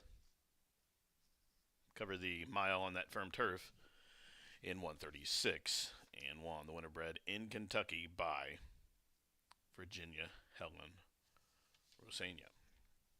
Now the prices are up as race 7 has gone official. The winner $15.40, $620, $360. Pentafecta $68.80, pick 3 $88.15. The daily double, another pair of 8s. $60.40. The 8-4 exacta, $56. The 50-cent try, $30.15. Dime super, $27.42. Up next, race number 8. Final chance to bet a daily double this afternoon. Race number 8, mile on the main. Take out numbers 5, 6, 7. 5, 6, 7 are out. The 11 and 12 also eligibles have drawn in. They're set to go. Post time in 20 minutes.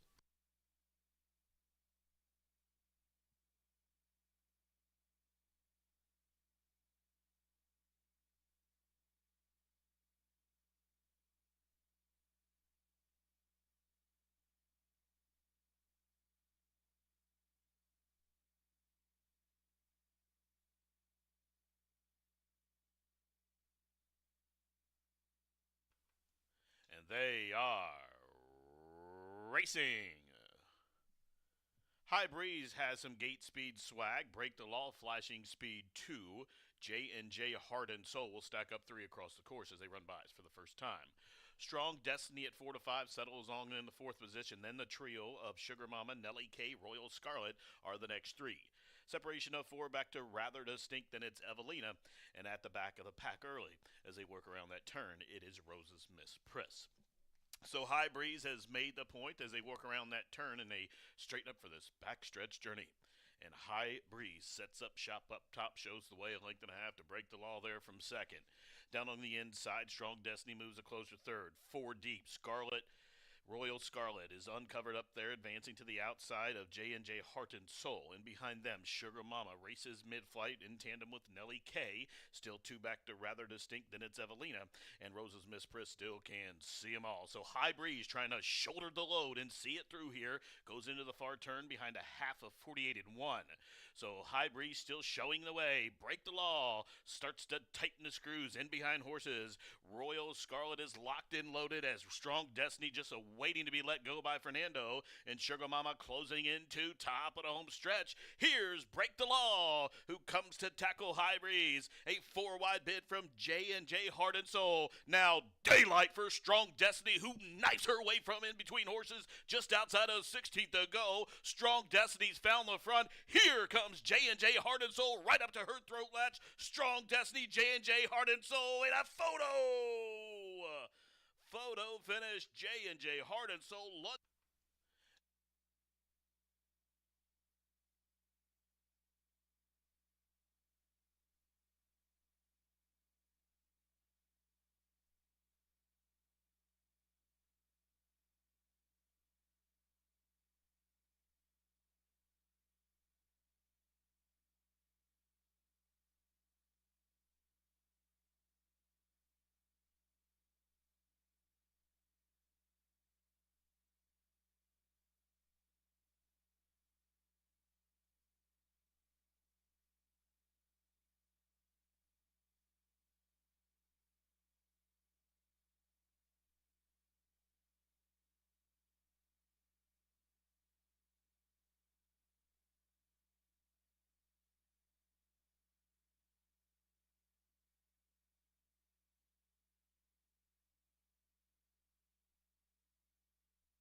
Welcome back to Horseshoe Indianapolis. Now just 7 minutes away from the final thoroughbred event of the evening before the beautiful and talented Martha takes over, and she'll take you through an almost guaranteed winner in a 330-yard dash, the last daily double of your Monday, October 27th, here at the Shoe on a fast main track. Scratch numbers 5, 6, and 7. Your inside or middle posts are 5, 6, and 7. I happen to fancy a horse who was all speed, not much finish last time out. Air Force Thunder, a 4-year-old filly who's routinely shown a ton of speed, but she has a bad tendency of dropping anchor at that final 16th of a mile. She's got 5 second and third place finishes, and she, despite being on a no passing zone sloppy racetrack here on October 7th, she ripped off on the front end. There was no stopping, no yielding, no restraint whatsoever from Gutierrez, who just let her go very quick, and she paid the price late in that race. Went sub 23 while being 6 lengths clear, and sub 47, 46.15, while being almost 8 lengths clear at the half-mile marker. It was a race you just, if you bet this horse at 3-1, you knew it wasn't going to end well, and it didn't. She dropped back, beaten by 9 lengths, finished 6th. You get Marcelino Pedroza Jr. aboard for Gennaro Garcia, who suddenly is red hot here recently at Horseshoe Indianapolis. He had 3 wins on Saturday, picked up right where he left off earlier this week. I think Air Force Thunder is both the horse to beat and the horse to bet. We'll see how it shakes out in here, but a lot of the money has come in on Your Glorious Day Liz. Edward Fernandez, Orlando Boca Chica going to team up in here, and this horse has been a consistent sort here recently. 2 second-place finishes, one of them here, one of them over at Belterra. Got that elusive maiden-breaking score at Belterra on October 3rd. The problem is this horse is going to be favored, and the trainer, Edward Fernandez, hasn't always had the best success here at Horseshoe Indianapolis. In fact, he's 0 for 22 at Horseshoe Indy, but he's been winning at 16% the last 5 months. This is the owner's only horse, and they've done well with this $7,500 claim, banking $22,000 this year. We'll see if Your Glorious Day Liz gets the job done at even money, but I'm all about your outside runner. Marcelino up, Air Force Thunder, Gennaro Garcia. He's had plenty of wins here at Horseshoe Indianapolis. He doesn't need a map to our winner's circle. We'll see how it shakes out as the field goes out for the thoroughbred finale, and then more racing action, quarter horse action in race number 9. Live racing returns on Tuesday, 2:10 post. See you all tomorrow.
Horses stepping trackside for race number 8, a non-horse of 2 claiming event. The claiming tag $5,000. The distance 1 mile.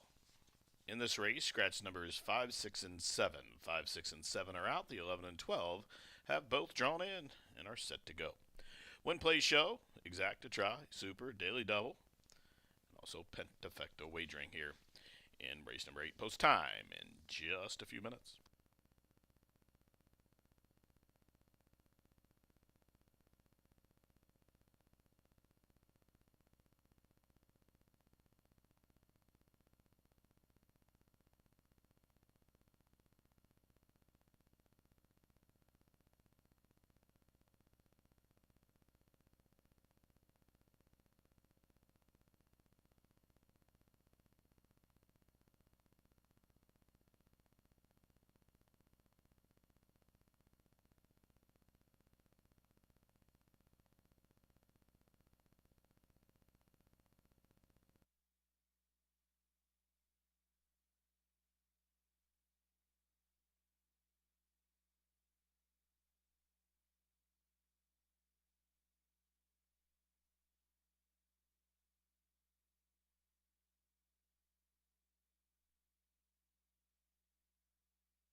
The horses have turned. They are approaching the starting gate here for race number 8, the start of the late double. Approaching the starting gate.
And the fillies and mares have reached the starting gate. It's post time. Loading in for race 8. Start of the late double. Here's Your Glorious Dayless coming up at 7 to 5. In goes Randy. Old Red Wing moves in for Maria. Charlena for Smith and Fosdick's locked up with the Bug Boy. Here's the gray Lunar Lace coming up, the other Fosdick piece at 6 to 1. This one owned by Jerry Charlie. In goes Air Force Thunder for William Wargel and Southwest Racing. Rabble for Kaio coming up 20 to 1. Sterling Class, those Stone Silks. Just waiting on Melly's Birkin for Jennings and Cunningham coming up. Melly's Birkin, the daughter of Spunda, runs in. They're at the post. And they are off. Awkward start for Lunar Lace. Broken a tangle and is last. A wall of horses reaching out for the early lead on the run the first turn. Your Glorious Dayless punching up Old Red Wing. 3 wide Charlena. 4 wide Air Force Thunder. And 5 or 6 deep there Sterling Class, who's way parked out wide. Meanwhile, Rabble has saved every yard. Advances a couple of positions. Then a couple leagues further back to Randy, who's 4 in front of Melly's Birkin. And after that awkward beginning, Lunar's Lace is last of the lot. About a dozen lengths from top to bottom, just outside 5 furlongs to travel as they storm up the backside. And it is Old Red Wing. And up to the outside, Air Force Thunder really keen to go on. Marcelina's got a long hold of that one. And Charlena with an early move, going to try to split horses going into the turn here. In a tough spot as Your Glorious Dayless is down on the inside there from 4th. Rabble still racing down along the inner rail from between horses. Randy starts to stoke up a rally. Then Sterling Chris and a couple lengths further back, Melanie's Birkin, and Lunar Lace still last. New leader, Air Force Thunder shows the way 3 parts of the length. Charlena being shoved hard by the Bug Boy there to the inside from 2nd. 3 deep comes Randy. Even further out, it is Melly's Birkin as they reach the top of the home stretch. Here's Charlena to the inside, whips out on Air Force Thunder. 3 or 4 wide bid coming down the center of the track with about a furlong to go. It is Randy, and way out wide. Must be in about the 10 path. It is Melly's Birkin. But with the 16th to go, Randy to the winner's circle. Randy cubed won by about 3 lengths in the end. Melly's Birkin was 2nd. Then it was Your Glorious Dayless and a photo between Rabble and Charlena there. And the running time for the 1 mile, 1:40. And for Randy.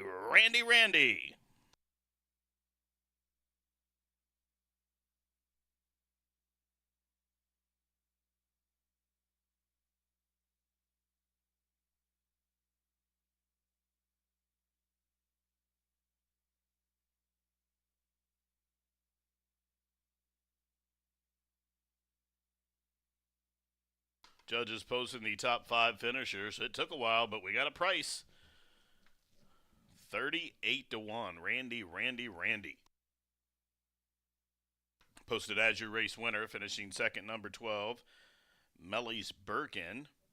3rd at 4 to 5, number 1. Your Glorious Dayless, finishing 4th at 71.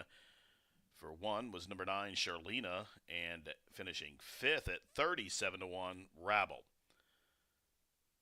So 8, 12, 1, 9 for the Penta numbers, 38-1, over 3-1, over 4-5, over 71-1, over 37-1.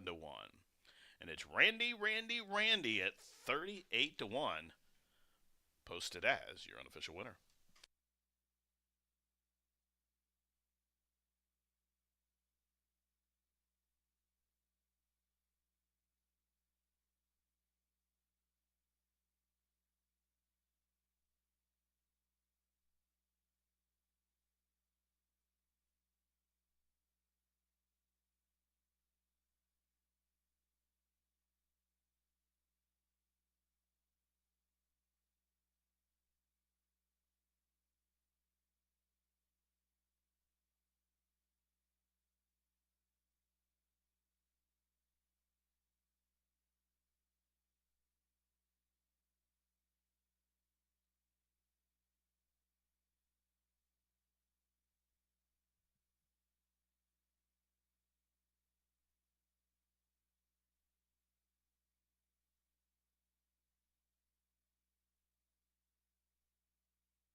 In the winner's circle, Randy is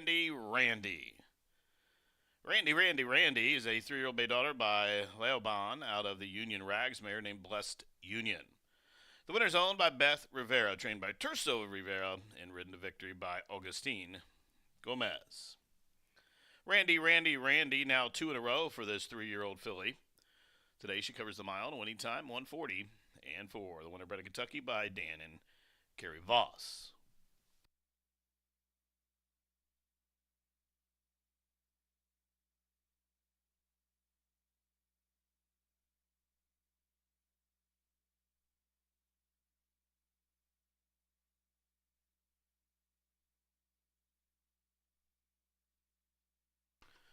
Price is up 78, 80, 31, 27, 40 on the winner, exact of $563.20. The Dime Super, $697.92. The Pick 3, $1,607.30. The Pick 5, how about $31,852 and some change. The double was 8 and 8, $453.20. The $1 Pick 4 presented by Itoba, $10,689.20. That pentafecta, multiple winners there, $2,007.14. Again, the Pick 5, 5 of 5, $31,852.75, and it all started with a 1-to-5 shot. Still a huge payout there. Onward to race number 9 in 17 minutes. Race number 9, scratch the also eligibles, 11, 12, 13, and 14. 11, 12, 13, 14, all out. Jockey change on the 10 to Giovanni Flores Munoz. 9th race, the quarter horse dash for the cash. It's an Indiana bred 2-year-old maiden to go 330 yards. Post time in 17 minutes.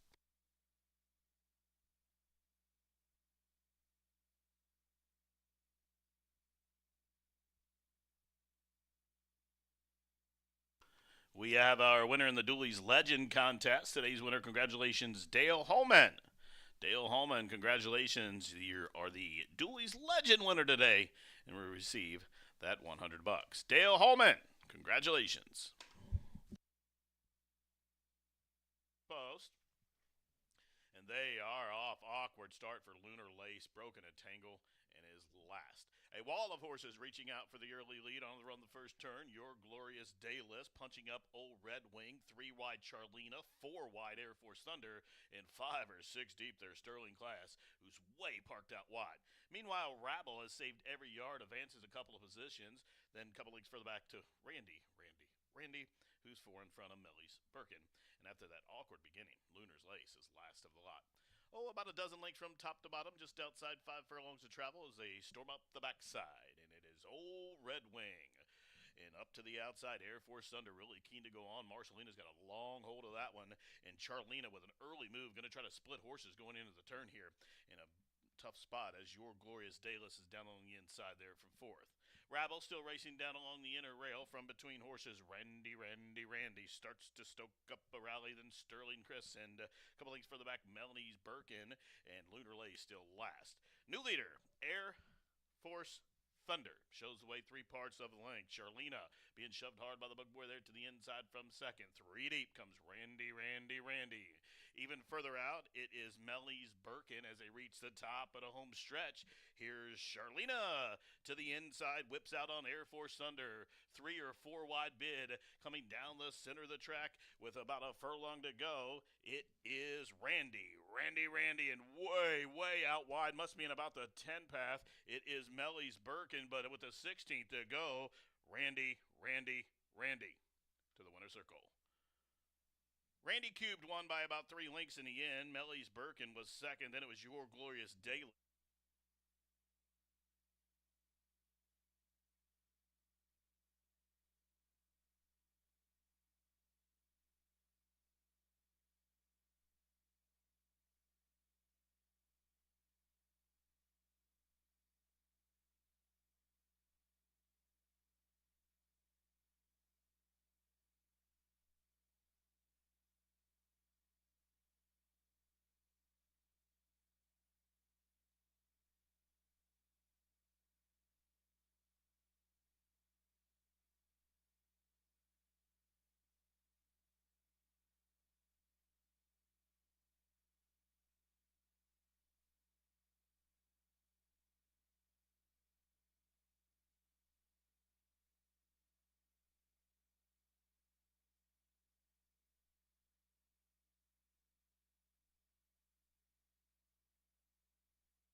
one more race to go on the Monday card at Horseshoe Indianapolis. And before we go to the paddock, I do want to send out a hearty congratulations to each of the connections in Saturday's quarter horse stakes on Indiana Champions Day. Oh my goodness, what performances, what skill, what incredible power and dedication from the teams of all these people. And, TW Streaking Cowboy got the Governor Stakes. That was a $320,000 purse. And then Tim Eggleston and his team did a little bit of an upset with Rockin' the Beach. Boy, right from the rail, did not have a problem with the rail at all. In the $359,000 Miss Roxy Little Futurity, that's a restricted grade 3, but very deserving champions, all of them. You had wins from not only Tony Cunningham and Tim Eggleston, Natasha Perez, Claudio Barazza, and Ricardo Martinez. So they really spread the wealth and the quality of those particular quarter horse features all over. It was really exciting. All right, well, let's go to the paddock and talk about some of the horses today in our maiden, 2-year-old maiden. We do scratch the the 11, 12, 13, 14, so each of the also eligibles, and we have a field of 10 traveling 330 yards. It's a good one, so let's go right to it. I'll begin with number 5, and that's VRS Ivory Chicks. Very lightly raced filly by Ivory James, owned by Alberto Valdez and trained by Claudio Barazza. That's the winning connections from Mr. Michael's victory in the Indiana Championship. He did it 3 years in a row and just continues to blow us all away with his prowess at 440 yards, the classic distance of quarter horse racing. Oh, all the races were so cool, but that was really exciting. This horse really hasn't had a whole lot of starts, basically DQ'd in the beginning, then followed it with 4th place finish, then bumped in the last race. But I think really has the ability to rally and to do well. And interesting, Claudio kind of has quite a few riders, but today, because Eggleston doesn't have anything in, he's getting the services of leading quarter horse jockey for the meet, and that is Eduardo Diaz. So that's my top choice, number 5. Let's go to the rail horse. That's number 1, CB Princess Haley. Makes her 6th career start for trainer Tony Cunningham. He won 2 of the stakes on the Champions Day card. The consolation, or the juvenile, if you want to call it, for both the Governor. That was a $74 winner. That was crazy. And then also for the Miss Roxy. So real exciting stuff from Tony, veteran trainer Tony Cunningham. Pretty cool day. Anyway, this is a nice filly. Carolyn Bruce bred the horse by Cyber Monday, one of the hot stallions right now. And she also had bred her dam, this particular runner's dam, a mare called CB Come Fly With Me. So really good pedigree there, good connections, and I would not be surprised to see CB Princess Haley finally break the maiden. All right, let's go next to number 3, and that's Fired Up Corona. This horse has improved nicely in his last 2 efforts for trainer German Rodriguez, who trainer and jockey, and his stable star, he's a Hawkeye, ended up finishing 3rd, a really respectable 3rd in the Governor Stakes on Saturday. Fired Up Corona, bred by Rose Bodie, son of Open Meat Corona, kind of a Louisiana legend, if you will. And this horse just missed a 2nd place finish here on September 4th. Rodriguez will utilize the flipping halter, try and keep this gelding a little bit more focused in the gate. And he's going to ride him as well. So I expect a nice finish from these 2. All right, and we'll round out my top 4 with number 4, Zoomin Cartel 6. Has hit the board in the last 2 races for conditioner Corrine Garcia. This is a colt, by Jess Zoomin, owned and bred by Ricardo Sandia, and has been competing at the straight and maiden level. The reason I didn't put him a little bit higher is because some of these horses have also competed in futurity trials, which is usually a little bit tougher. Nevertheless, the horse is consistent. 3 in the money starts in 5 races so far. So Isidro Banuelos has the return call. So I'm going 5, 1, 3, 4 as my top 4 selections, but you know how much we love our 10-cent quarter horse Pentafecta. So if you're looking for one more horse, I'd throw the other Barazza horse in there. That's number 9. I'm a Dashin Cartel. This horse is a son of Tel Cartel and qualified for the Jaguar Rocket Futurity. That was back in July. Has not had a race since then, but did have a work last month. So anyway, I think he might be a little bit of a good addition with rider Fernando Morin aboard. All right, well, that's it for me. We will have live racing Tuesday, Wednesday, and Thursday of this week at Horseshoe Indianapolis. Have a good evening, everybody.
Up on the track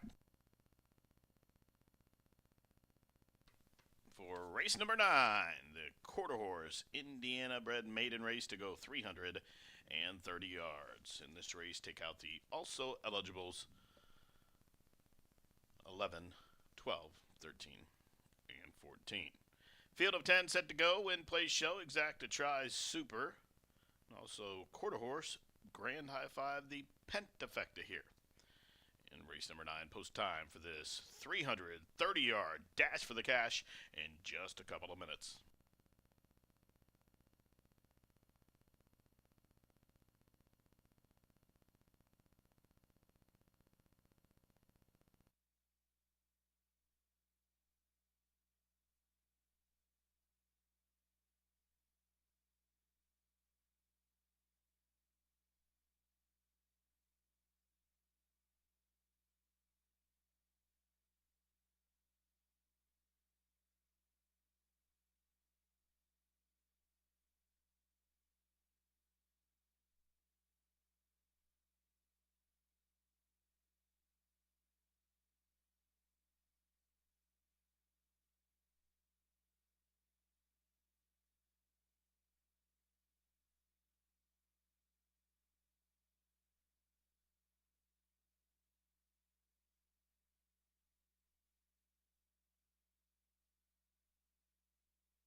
They've reached the gate. It's post time. Loading in for the 9th and final here on a beautiful Monday to kick off the final 3 weeks of racing here.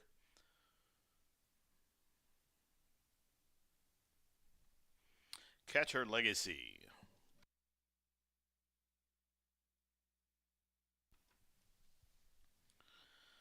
Zoom In Cartel 6 in the Red Silks. This is Cedro Banuelos.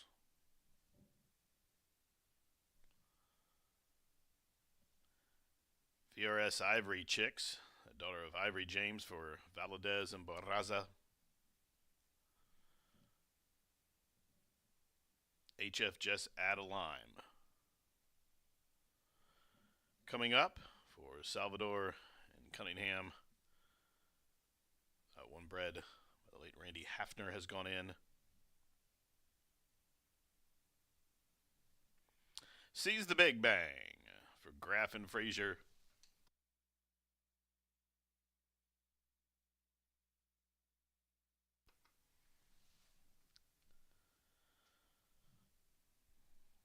Pop Sicario SM. Moves in. Now, VRS Ivory Chicks has gone forward.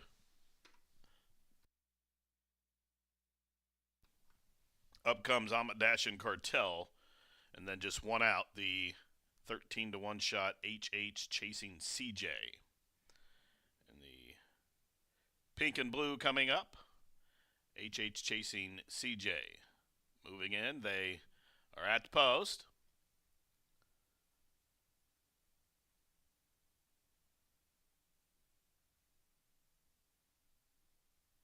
And they are off. Slight stumble at the start for CB Princess Haley.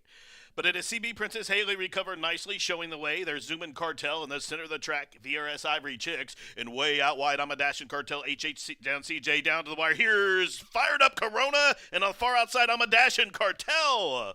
Amadashin Cartel way out wide, really belly down and came rolling home here in a multiple horse photo. But Amadashin Cartel, I think, got the head bob for Claudio Barraza, and Fernando Marin was up top. Also closing well, HH chasing CJ was to the outside as Fired Up Corona was splitting horses late, and even through the center, finally leveling off in the final stages was that VRS Ivory Chicks, and in that photo as well, Pop Sicario SM. Again, a five-way go that the placing judges have popped up. Number 9, Amadashin Cartel as the race winner. 9 and a photo finish.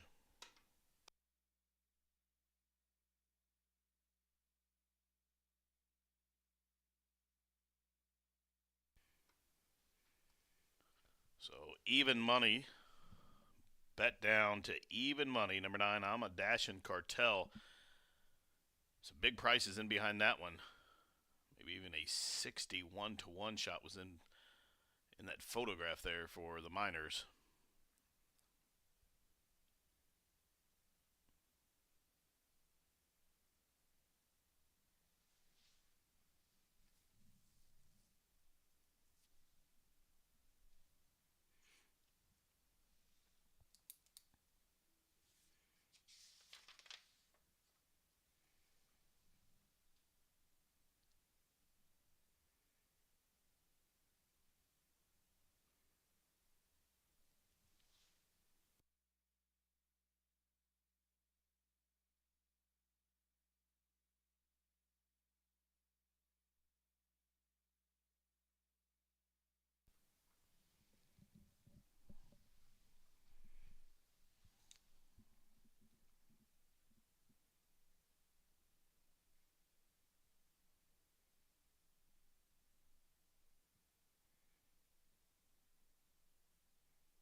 Photo sign comes down. It did show that number 10, HH Chasin' CJ, at 9-1 was second. Number 7, Sees the Big Bang at 61-1 was third. 4, Zoom In Cartel 6 was fourth. And number 3, Fired Up Corona was fifth. 9, 10, 7, 4, 3. 9, 10, 7, 4, 3. Even money for Claudio Barraza to take out the nightcap here with the Son of Tel Cartel. I'm a Dashing Cartel.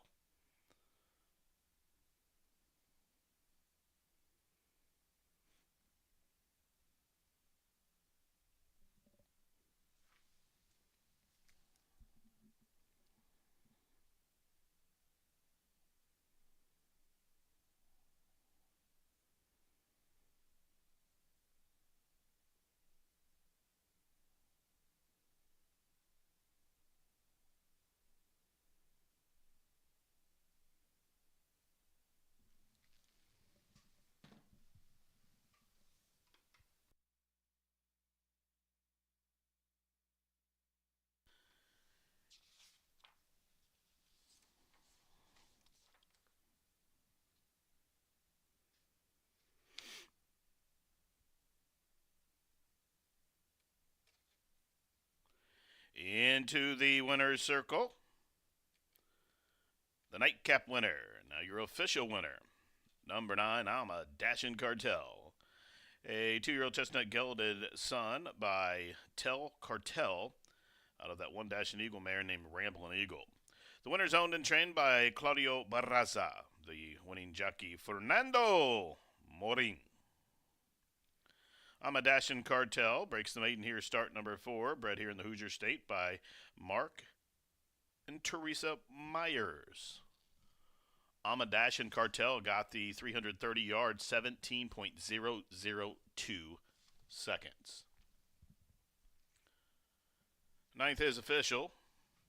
The price is up. The winner 420, 320, and 260.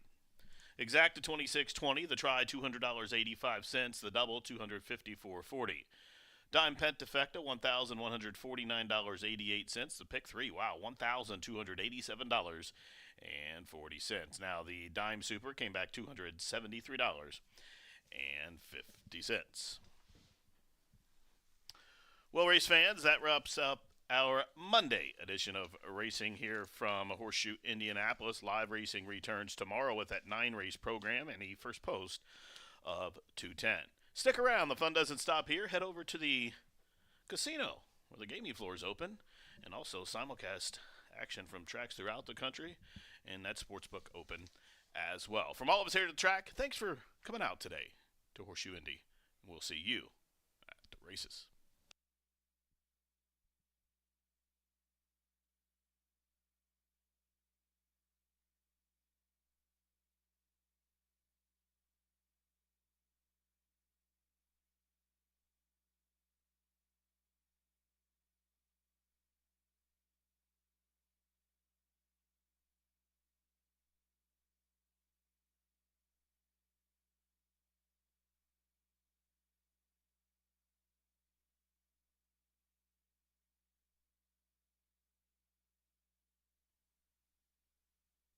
And they are off.